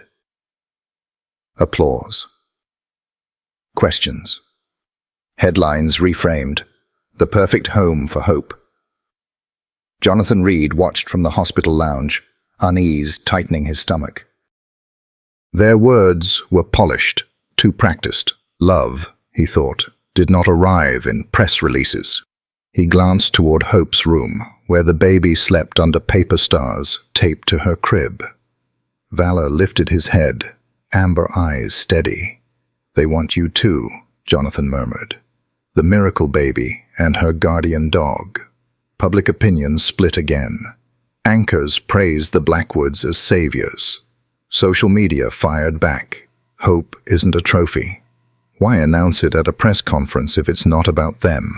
The fault line widened. Inside the hospital, pressure mounted.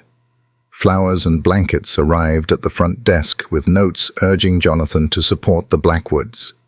Others begged him not to let Hope become a prize for the rich. Dr. Cohen found him in the stairwell. "They've already reached out to the board.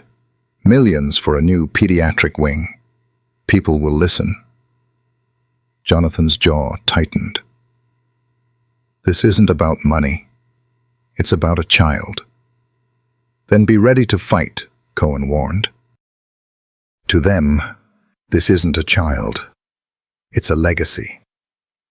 The fight found him first. One evening, as Jonathan left the hospital with Valor at his side, a black sedan idled at the curb. A man in a dark overcoat leaned out, his smile too polished. Dr. Reed, I represent Mr. and Mrs. Blackwood.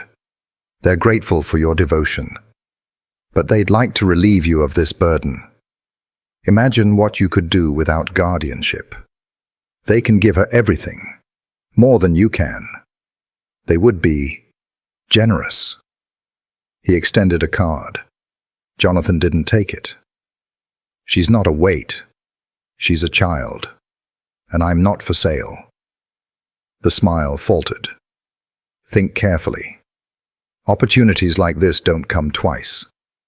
The sedan slid away into the snow. Jonathan filed a report with Detective Eleanor Jenkins. She tapped her pen. The Blackwoods are careful. They'll push until they get what they want. Document everything. And keep that dog close. The pressure grew sharper. Anonymous letters under his door. Blocked calls offering support that ended in veiled threats. Valor grew tense around strangers, ears flicking at men who lingered too long. Jonathan began to feel eyes in every shadow. It broke in the hospital courtyard. Nurse Jessica Winters was walking Hope in her stroller when two men emerged from a service door. Badges clipped high, forms on a clipboard, a transport bassinet ready. Genetic panel, urgent courier. Orders are in the system, one said smoothly. The paperwork looked official, until you noticed the smudged date, the header slightly off. Jessica's stomach tightened. I'll verify, she said, reaching for her phone. The other man moved for the stroller. Valor launched without warning. His jaws closed on the man's forearm, locking bone and fabric. Blood spattered across snow. The second man dropped his act, baton snapping out with a brutal click. He swung hard. The blow cracked Valor's ribs. A yelp tore from the shepherd, but he did not let go. Jessica screamed for security. The baton struck again. Precision cruel. Valor staggered but clamped tighter, dragging the man to his knees. Guards burst into the courtyard, shouting commands. The clipboard hesitated, then bolted. Officers pursued. The second suspect was forced flat. Valor only releasing when ordered, ribs hitching, breath shallow. Jonathan arrived in chaos. Blood on snow. Jessica shielding the stroller. Hope crying red-faced. Valor swaying but upright. He knelt, hands hovering an inch above the shepherd's fur. The ribs flinched under his touch. Instability. Danger of punctured lung. Stay with me, Jonathan whispered, forehead nearly against Valor's. You did it again. Stay. Veterinary techs rushed in with a stretcher. Valor's gums were pale, breathing shallow. Jonathan snapped. He doesn't leave this property without me, and he stays within sight of the baby. They lifted Valor, carrying him past the glass so he could see Hope. The infant's cries softened to a whimper as his eyes locked on hers. His breathing didn't ease, but something in him steadied.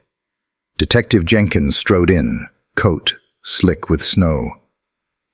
Dr. Reed, is the baby harmed?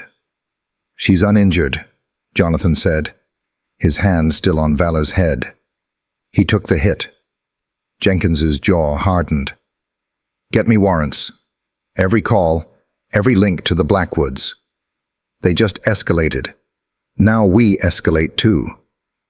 That night, Jonathan watched the veterinary ambulance disappear into traffic. Red lights spinning. Snow fell steadily. Hope's small face peered up at him, ancient eyes measuring, He felt the weight of that measurement and accepted it. "They tried to take her," he whispered, "and they hurt him to do it. This isn't a story to be bought. It's a life being defended." Valor's blood still marked the snow, a red thread through white. The stakes were no longer opinion or debate. They were fracture, marrow, and vow. Jonathan squared his shoulders against the storm. "All right," he said softly. "We escalate too." The hospital's pediatric wing had finally quieted, though unease still clung to the air after the attempted abduction. Security doubled patrols. Staff walked warily. Valor, bandaged, ribs fractured, remained planted at the foot of Hope's crib, a wounded sentinel who refused to yield. Jonathan sat at his desk past midnight, light pooling over Hope's chart. Numbers had always been his armor. Tonight, they unsettled him. Her lab results showed markers, HLA fingerprints faint but undeniable, that didn't align with Elena's intake file. Odd, but not impossible. Then Jonathan compared them to his own archived records. His breath caught. A peculiar overlap. Not enough for certainty, but enough to whisper. He rubbed his temples. "That's not possible." Valor stirred at his voice, amber eyes steady even through pain. Jonathan whispered bitterly, "Something doesn't add up." Unable to let it go, he entered a requisition, expanded DNA testing, cross-referenced with his own. Hidden among routine labs, it would draw no notice. When the order was confirmed, he leaned back, staring at his reflection on the screen. "You've bled for her," he murmured to Valor. "If these numbers are right, Hope isn't just my responsibility. She might be my blood." The results arrived 3 days later. Jonathan opened the report with trembling hands. 25% shared genetic markers, the threshold for half-siblings. He sat frozen, gripping the desk. Memories surged. His parents' silences, gaps in family history. The emptiness of believing his line had ended with his wife and son. "She's not just Eleanor's daughter," he whispered. Valor pressed against his leg, steadying him. "She's my niece." Jonathan carried the file to Detective Jenkins. She scanned quickly, her brows knitting tighter. "Half-siblings," she said. "That makes Hope." "My niece," Jonathan finished, his voice breaking. Jenkins leaned back, pen tapping. "This changes everything. Custody, testimony, the case itself. Blood will drag you into the center, whether you want it or not." Jonathan pressed both hands to his face. "I thought I was just keeping a baby and a dog together. I didn't realize I was fighting for my own family." That evening, in the prison visitation room, Jonathan sat across from Elena Carter. The cuffs at her wrists clinked softly as she folded trembling hands. "The tests came back," Jonathan said quietly.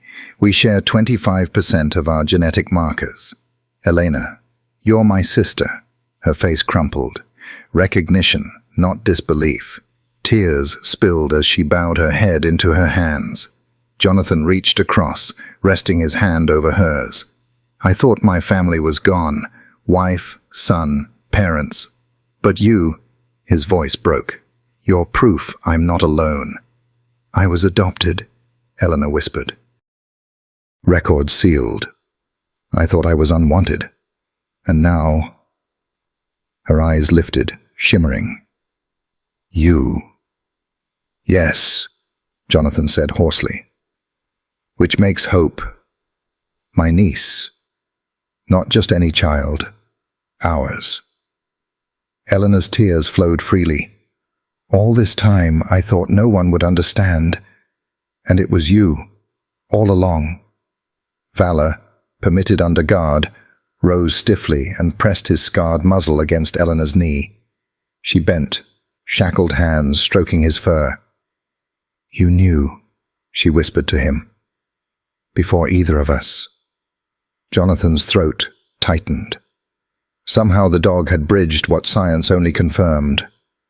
For a while, they sat in silence, the world outside fading. A man, a woman, a child, and a dog, bound not by choice, but by something older, something rediscovered. At last, Jonathan whispered, "We've both lived half a life. Maybe together, we can make something whole." Eleanor met his gaze and gave a small, broken nod. It wasn't forgiveness yet.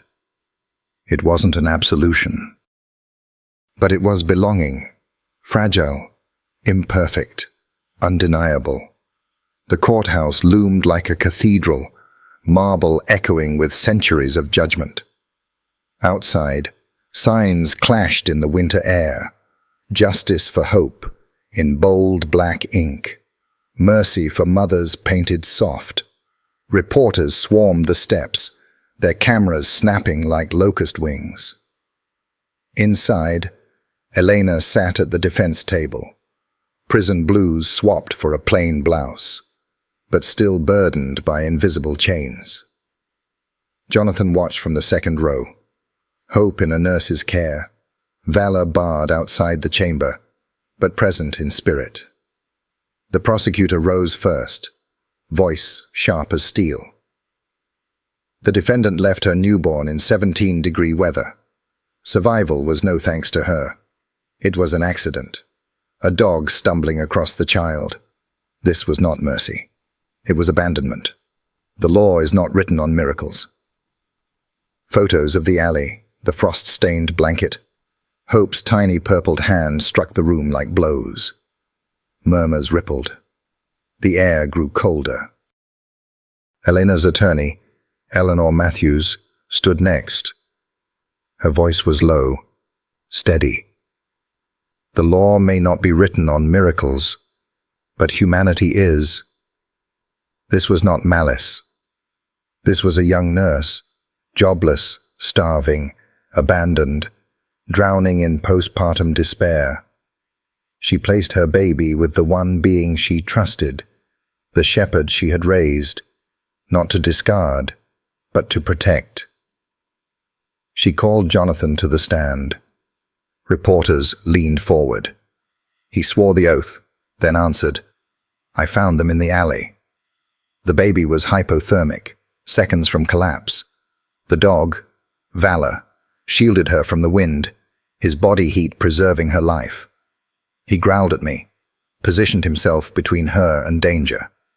He refused to leave, even for the paramedics. Would you say he saved her life? Yes. Without him, she would have died. Then, in your professional opinion, was this accident or intent? Jonathan's voice was firm. I believe she left the baby with the dog deliberately, not to die, but to be guarded until help came. It was a terrible choice, but one made in desperation, not malice. Gasps rippled through the benches. The prosecutor pressed. You admit the baby could have died, and yet you defend the mother. I don't defend the act, Jonathan said evenly. I defend the intent. There's a difference. When he stepped down, Eleanor's eyes followed him. For the first time, they held not just emptiness, but fragile hope. On the second day, the gallery buzzed louder. Richard and Diana Blackwood sat like royalty in the front row, their presence a reminder of their public offer to adopt hope. But Detective Eleanor Jenkins carried files into the chamber that cracked the illusion. Called to the stand, she laid out photographs. The men arrested for the attempted abduction, their phones open to records of financial transfers. Funds traced to Blackwood Holdings, she said calmly. Gasps erupted. Then came surveillance stills. Richard Blackwood in quiet conference with one of the abductors 2 nights before the attack. The gallery roared. Reporters scribbled furiously. Richard's lawyer objected, but the damage was done. Yes, Jenkins testified, her voice cutting through chaos. "We have evidence the Blackwoods funded and coordinated the abduction attempt under the guise of medical transfer. Their intent was to seize the child." The judge's gavel pounded. Officers escorted Richard and Diana Blackwood out in handcuffs, their masks of benevolence shattered. Outside, protesters turned on them. Signs once praising, now repainted, "Not for sale." For the first time, the jury's faces softened toward Elena. No longer stone, they now carried doubt. Not of her desperation, but of the narrative that had painted her as reckless and alone.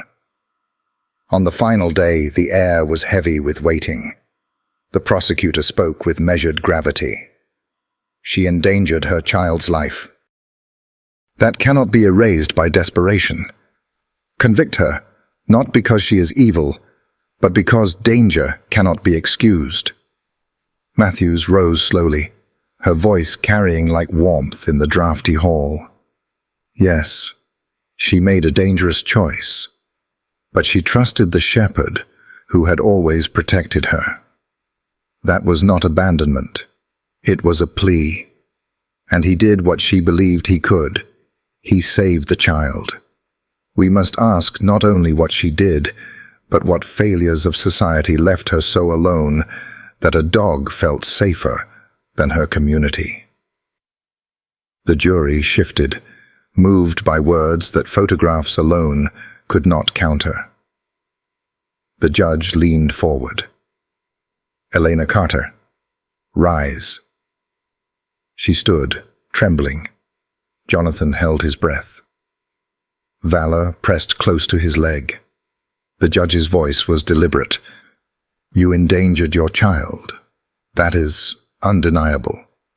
But this court recognizes extraordinary circumstances: postpartum depression, abandonment, poverty, and the remarkable survival under the animal you trusted. The line between neglect and desperate hope is thin, but it exists." He paused, the room silent as snow. "This court sentences you to 3 years in state prison for child endangerment and abandonment. However, you will be eligible for compassionate release under medical or psychological grounds, pending evaluation. Justice demands accountability, but mercy may yet serve it better." The gavel struck. The chamber erupted. Shouts, scribbling pens, cries from both sides. Elena swayed but stayed standing, tears spilling as her gaze found Jonathan's. Her lips formed 2 words: "Thank you." Valor gave a low, mournful whine, drawing every eye. And in that moment, the story shifted. Elena was no longer only a villain, nor fully a victim. She was something messier, more human, guilty, desperate, but not beyond compassion. Jonathan laid a hand on Valor's scarred head. "We'll keep her safe," he whispered, though he wasn't sure if he meant Hope, Elena, or both. The trial was over. But the fight, he knew, was only beginning. The hospital corridors were hushed that evening, the kind of quiet that magnifies every footstep. Jonathan walked them not as a physician, but as a brother, carrying news too heavy for words. In a small consultation room, Elena sat in her prison-issued sweater, her frame thin, eyes dulled by fatigue. Dr. Rachel Cohen entered with a file, and the careful tone of truth balanced with compassion. "Elena, your labs confirm a genetic liver disorder. It stayed silent until pregnancy and childbirth pushed your body beyond its limit. Medication may slow it, but eventually you'll need a transplant." Elena's hands clenched. "Of course, even my body knows how to fail." Jonathan leaned forward, firm. "This isn't failure. It's a disease. We'll fight it." Rachel hesitated, then added, "Hope carries the same marker. She's asymptomatic for now, but without early intervention, She'll face the same fate. Silence pressed down. Jonathan rubbed his face. Hope, tiny, bright-eyed, already bore a shadow in her blood. Elena's voice cracked. So I didn't just abandon her. I gave her this. Stop, Jonathan said sharply. This isn't your fault. We can't change the marker, but we can change what happens next. Rachel closed the file. For both of you, survival depends on finding living donors. That's the only definitive treatment. Elena laughed bitterly. Do you know how long those lists are? By the time my name comes up, I'll be gone. Rachel's eyes shifted toward Jonathan. He swallowed hard. If I'm a match, I'll do it. For you. For Hope. Tears spilled down Elena's face. After a lifetime of abandonment, here was someone, her brother, offering his own body to keep her alive. Valor pressed his head against Jonathan's knee, a wordless vow. Days later, Rachel sat across from Jonathan in the waiting room, folder pressed to her chest. The tests are back. You're a match. Perfect. Hope flared in Jonathan's chest, but Rachel's expression sobered. This surgery is dangerous. We'll remove a portion of your liver. Complications include bleeding, infection, organ failure. You'll be putting your life on the line. Jonathan leaned back, memories of Amanda's laughter and Noah's hand flashing through him. He had been powerless then. Not now. Schedule the surgery, he said. Rachel searched his face. Think it through. I have, he cut in softly. I couldn't save my wife. I couldn't save my son. But I can save her. My sister. I won't let another life slip away. That night, Jonathan stood over Hope's crib. The baby stirred, fists curling in sleep. He whispered, You'll grow up with your mother. With me. With Valor. I promise. Valor lay down beside the crib, eyes fixed on her. For the first time in years, Jonathan felt purpose stronger than grief. The morning of surgery dawned grey, snow falling steady. Jonathan lay on the pre-op bed, IV dripping into his arm. Across the hall, Eleanor was prepared under prison guard. When their eyes met through an open door, she mouthed one word, Brother. He nodded faintly. Valor sat beside his bed, scars visible beneath his coat. Staff protested, but Jonathan had insisted. He waits outside the OR. He's family. Rachel placed a hand on Jonathan's shoulder. Your vitals are strong. Elena's ready. Focus not on the risk, but on what comes after. Hope, Elena, life together. Jonathan managed a faint smile. You sound like a priest. Doctors pray too, she said softly. The anesthesiologist lowered the mask. Count back from 10. Jonathan inhaled. 10, 9, 8. He saw Amanda's smile, Noah's hand, Elena's tearful eyes, Hope's tiny chest rising, Valor's amber gaze. Then, darkness. The surgery stretched for hours. One team separated Jonathan's graft, another prepared Elena's failing organ. Every minute was a knife edge. Outside, Valor refused to leave the doors, whining low, pacing. Nurses whispered that he seemed to know the stakes. Finally, as snow thickened against the windows, the OR doors swung open. Rachel emerged, mask pulled down, her face pale with exhaustion. He made it, she said. Both of them did. Valor barked once, sharp and echoing in the sterile corridor, then settled, eyes fixed on the doors, as if already guarding what had been saved. Jonathan woke in recovery to the steady beep of monitors and the sting of pain along his side. His throat was dry, his body heavy, but when he tried to lift his head, A nurse pressed him gently back. "Easy, Dr. Reed. Surgery's over. You're stable. Just rest." His voice cracked, barely audible. "Elena?" "She's alive," the nurse reassured. The graft took. "Her vitals are holding." A sob caught in his chest, but it wasn't grief. It was released. When Rachel entered, her smile was tired but genuine. "You did it, Jonathan. You gave her a second chance." He blinked hard against the sting in his eyes. For years he had lived, hollowed by the deaths he couldn't prevent. Now, for the first time, he had given life back.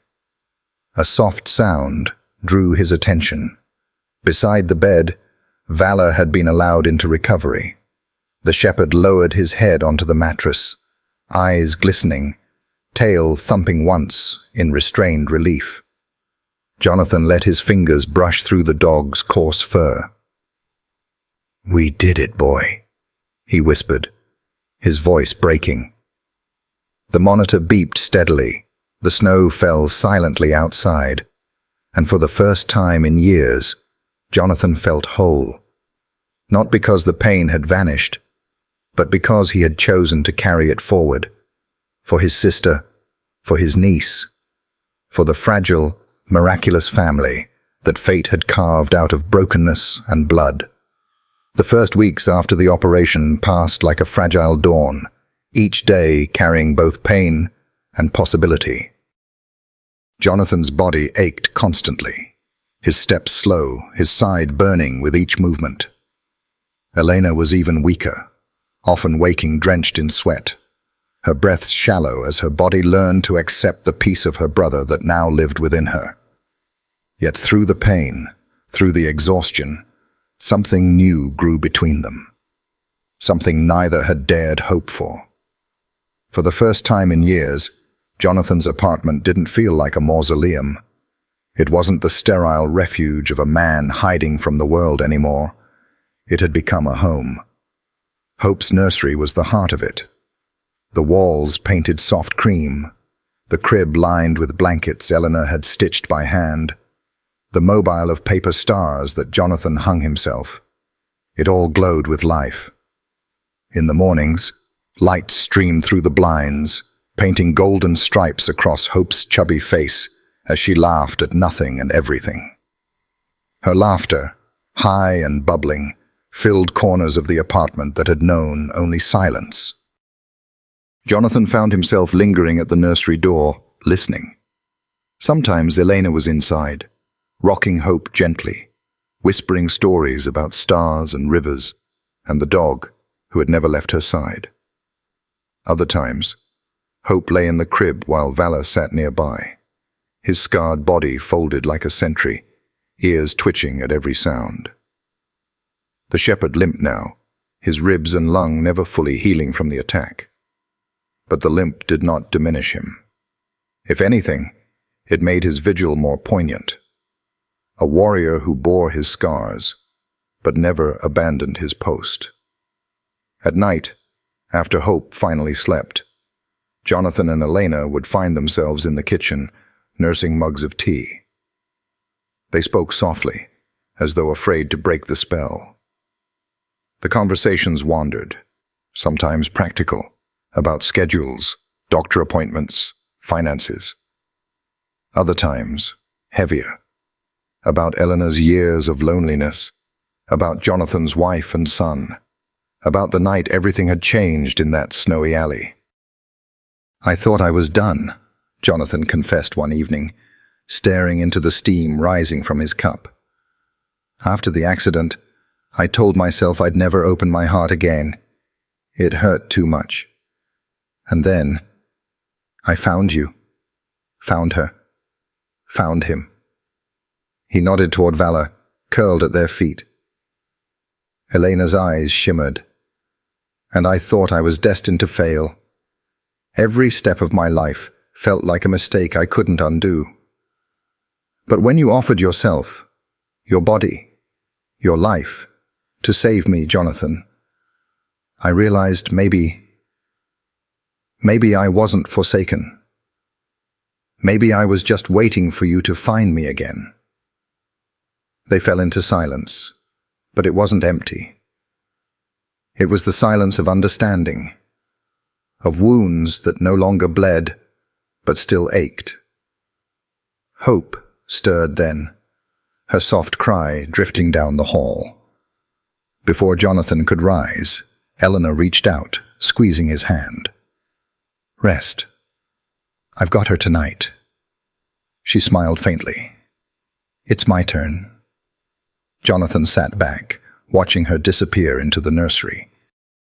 He leaned down, scratching Valor gently behind the ears. The dog groaned contentedly, closing his eyes. "She's stronger than she knows," Jonathan whispered. Valor thumped his tail once against the floor, as if to agree. Weeks turned into months. The rhythm of their days grew steady, not perfect, but whole. Jonathan returned gradually to the hospital, cutting his shifts shorter so he could come home to laughter instead of loneliness. Elena regained strength, color returning to her cheeks, her steps growing firmer. She began volunteering at a clinic downtown, using her nursing skills to help mothers who reminded her of herself. Not villains, not failures, just women weighed down by too much. And hope thrived. Her giggles became the soundtrack of their evenings. She learned to crawl, then to pull herself up, chasing Valor's tail with determined hands. The shepherd bore it all with patience, lowering his head to nudge her gently whenever she toppled over. Sometimes Jonathan caught him nudging toys closer to her reach, as though he had taken on the role of both protector and playmate. One evening, Jonathan returned from a long shift to find the living room glowing with lamplight. Elena sat cross-legged on the floor, Hope bouncing in her lap, while Valor lay beside them. The baby squealed, reaching for the dog's ear, and Elena laughed, her face radiant. Jonathan stopped in the doorway, the sight hitting him harder than any scalpel or scar. This was what he had thought forever lost. Family. Not the one he had imagined, but the one that had been given, born of tragedy, stitched together by sacrifice, but real. Elena looked up, catching his gaze. "What?" she asked, smiling. He shook his head, voice thick. "Nothing. I never thought I'd see something like this again." Her smile softened, and for the first time, Jonathan felt the hollow inside him begin to close. Not erased, not forgotten, but filled with laughter, with presence, with the fragile, stubborn beauty of second chances. That night, long after everyone had gone to bed, Jonathan lingered at Hope's crib. She lay curled beneath her blanket, her breaths slow and even. Valor was stretched beside the crib, one paw touching the wooden frame, as if promising he would let nothing pass him. Jonathan leaned down, pressing a kiss to his niece's forehead. His voice was low, steady, carrying the weight of a vow. "You'll never be alone. Not while I breathe. Not while he watches. Not while she loves you. You are ours, Hope, and we are yours." Valor opened one eye, watching him, then closed it again with a sigh. For the first time in years, Jonathan Reed went to bed with peace in his chest. The grief was still there, yes, but it no longer owned him. Something stronger had taken its place. Family. The courthouse smelled faintly of old wood and polished marble. The kind of place where thousands of decisions had been handed down, some merciful, some devastating. For Jonathan Reed, this morning carried the weight of both history and redemption. He stood outside the courtroom, Hope balanced in his arms, her tiny fingers tugging at the collar of his shirt. Elena was beside him, steady now, her face carrying the glow of health that had returned after the transplant. And at their feet, as constant as breath, Valor lay with his head resting on his paws, his scarred body a living reminder of every battle they had survived to reach this day. "Are you ready?" Elena whispered, her hand brushing his arm. Jonathan nodded, though his throat was tight. More than ready. The double doors opened, and they entered together, the strange, unconventional family that fate had built out of ash and snow. Inside, the room was modest, sunlight spilling through tall windows onto rows of benches. At the front, Judge Eleanor Simmons adjusted her glasses, flipping through the thick file before her. She was the same judge who had presided over Elena's criminal case, the same woman who had sentenced her with a mixture of severity and regret. Today, however, her eyes were softer, almost curious, as she looked up to see them approach. The bailiff called the case. In the matter of Hope Carter, petition for second parent adoption by Dr. Jonathan Reed. Whispers fluttered through the small gallery. The story of the guardian dog and snow baby had traveled far, and though the media had been barred from the proceedings, enough staff and volunteers had filled the benches to witness history in the making. Jonathan shifted Hope in his arms as the judge cleared her throat. "Dr. Reed, Ms. Carter, please be seated. This is an unusual case. Our courts are accustomed to broken families, contested custody, bitter divorces. What stands before me today, however, is something different. As something I would call unexpected grace." Eleanor's eyes glistened, her hands folded tightly in her lap. Jonathan placed Hope gently into her lap before rising when his name was called. He took the stand, answering questions from the family law attorney. Yes, he understood the legal responsibilities of parenthood. Yes, he was prepared to provide for Hope's physical, emotional, and educational needs.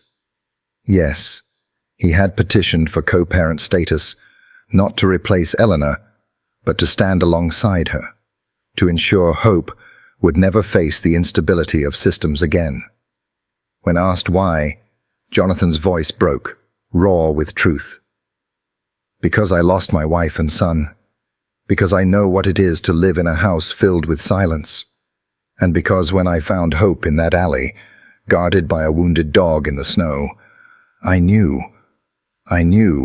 that life was giving me another chance. Not just to heal myself, but to protect her. To protect them both. I won't squander that chance." The attorney nodded, stepping aside. Elena was called next. Her voice was steady, though her hands trembled. "I made mistakes. Desperate, terrible mistakes. But I have never stopped loving my daughter. What Jonathan has done, what he gave to me, and what he's done for her, proves he is already her father in every way that matters. This adoption isn't just legal paperwork. It's recognition of what's already true." The judge leaned back, thoughtful. Her gaze shifted unexpectedly to the corner of the courtroom where Valor lay. The dog raised his head, ears perked, eyes alert. The room stilled. "Throughout these proceedings," Judge Simmons said slowly, "one figure has been as constant as any of you. A German shepherd named Valor. When I first read these reports, I thought it was a symbolic exaggeration. But I have since seen with my own eyes the way this animal guards the child, the way he guards this family. It is extraordinary." She paused, her voice softening. Family takes many forms. Sometimes bound by blood, sometimes by law, and sometimes, as in this case, by devotion that defies explanation. Eleanor pressed a trembling hand to her lips. Jonathan's eyes stung. The judge signed the final decree, her pen scratching across paper that changed everything. "It is the ruling of this court that Dr. Jonathan Reed is hereby recognized as the legal co-parent of Hope Carter. This child shall bear the protection and love of both her mother and her uncle, her father in all but name. And it is the opinion of this court that Valor, though not a person in the eyes of the law, remains an integral part of this family unit, his place honored as such. The gavel struck once. The sound rang like a benediction. The gallery broke into quiet applause.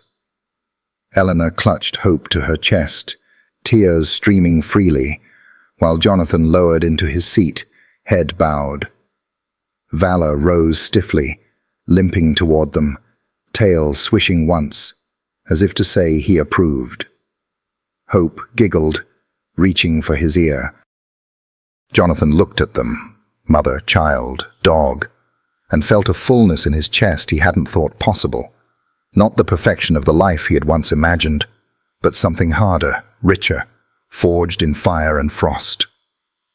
As they left the courtroom, Rachel Cohen stood waiting in the hall.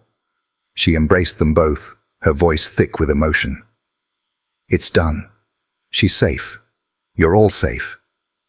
Jonathan glanced down at Hope in his arms, her small head nestled against his shoulder, and then at Valor, leaning against his leg.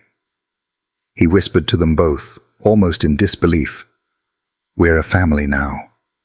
No one can take that away." And for the first time since that snowy night, he allowed himself to believe it. The years passed gently, as years often do when measured not by tragedy, but by steady love. Hope grew, her baby laughter ripening into a child's chatter, then into the quicksilver words of a bright young girl.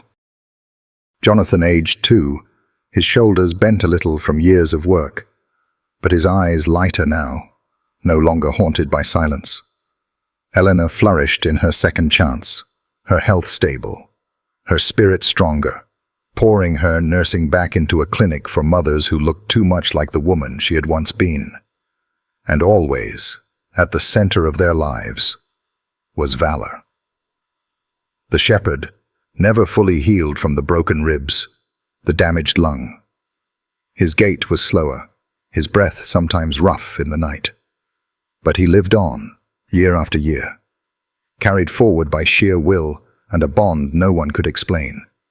He watched Hope grow from crawling infant to quick-footed schoolgirl, his eyes following her every step. He waited by the door each afternoon, tail wagging faintly as she rushed home with drawings clutched in her mittened hands. At bedtime, he lay on the rug beside her bed, ears flicking each time she stirred, sighing softly when she whispered goodnight to him.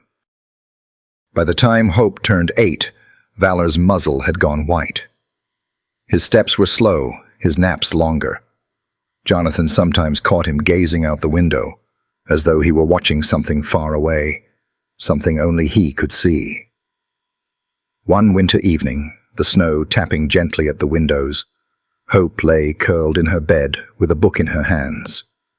Valor was beside her, his head resting on the quilt, his breath shallow but steady. Jonathan stood at the doorway, Eleanor just behind him, both quiet as they watched the familiar tableau, child and dog, as inseparable as they had always been. Hope looked up, smiling. "He still listens when I read," she whispered, "even when he's tired." Jonathan managed to smile, though his throat ached. He always will. That night, Valor did not move from her side. His breaths grew slower, each one a fragile thread. Hope, half asleep, reached down and let her hand rest against his ear. Jonathan and Eleanor sat vigil in the living room, listening to the quiet of the house, both knowing, though neither saying, that the time had come. At dawn, the first light spilling pale across Hope's window, Valor exhaled once, long and steady, and was still. Hope woke with her hand still on his head. She stared at him for a long time, then climbed out of bed and wrapped her arms around his neck. She did not wail. She did not scream. She simply held him, tears streaming silently, as though she understood that love's greatest act was sometimes letting go. Jonathan entered, his chest heavy. He knelt beside his niece, one hand on her back, the other resting gently on Vala's side. "He was waiting for you to be ready," he murmured. Hope looked up, eyes shining with grief and a strange kind of peace. "He was my angel," she whispered. They buried him beneath a maple tree in the yard, the ground softened by early spring thaw. The ceremony was small, just family and a few close friends from the hospital who had known Vala's story. Jonathan lowered the wooden box gently into the earth, his hands trembling, his breath thick in the cold air. Eleanor held Hope close, her arm around the girl's shoulders as they watched the soil cover the grave. The wind moved through the branches above them, carrying the faint scent of blossoms not yet born. When it was done, Hope stepped forward. In her small hands, she carried a folded piece of paper. She knelt, smoothing it against the mound of fresh earth. The drawing was simple but powerful. A German shepherd with wide feathered wings, soaring through a sky filled with stars. Her voice was soft, breaking but clear.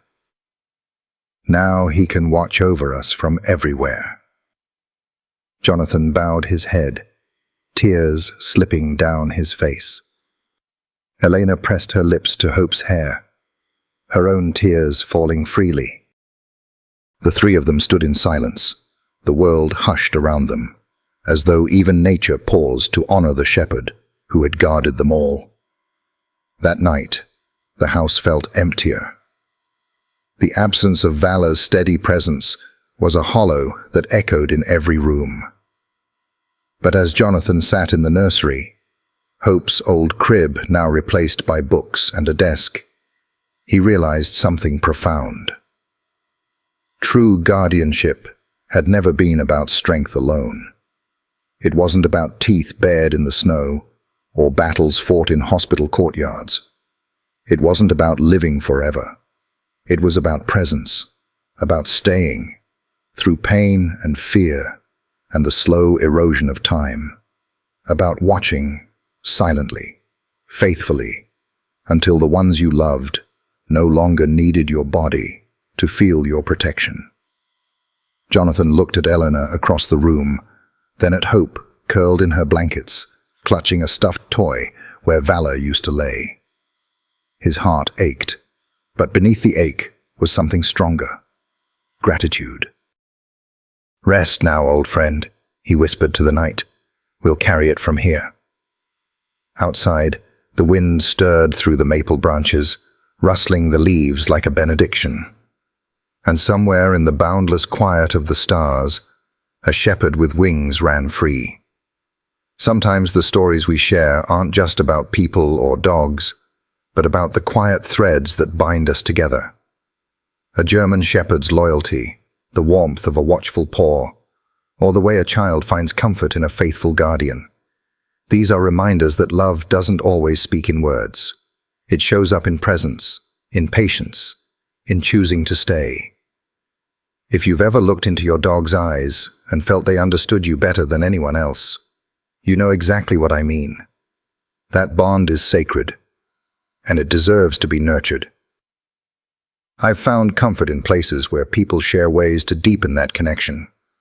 Simple tips, gentle reminders, even just stories that make you hold your dog a little closer. If you'd like, I can point you to a resource that may help you explore that bond in your own life. No pressure, just a heartfelt suggestion from one dog lover to another.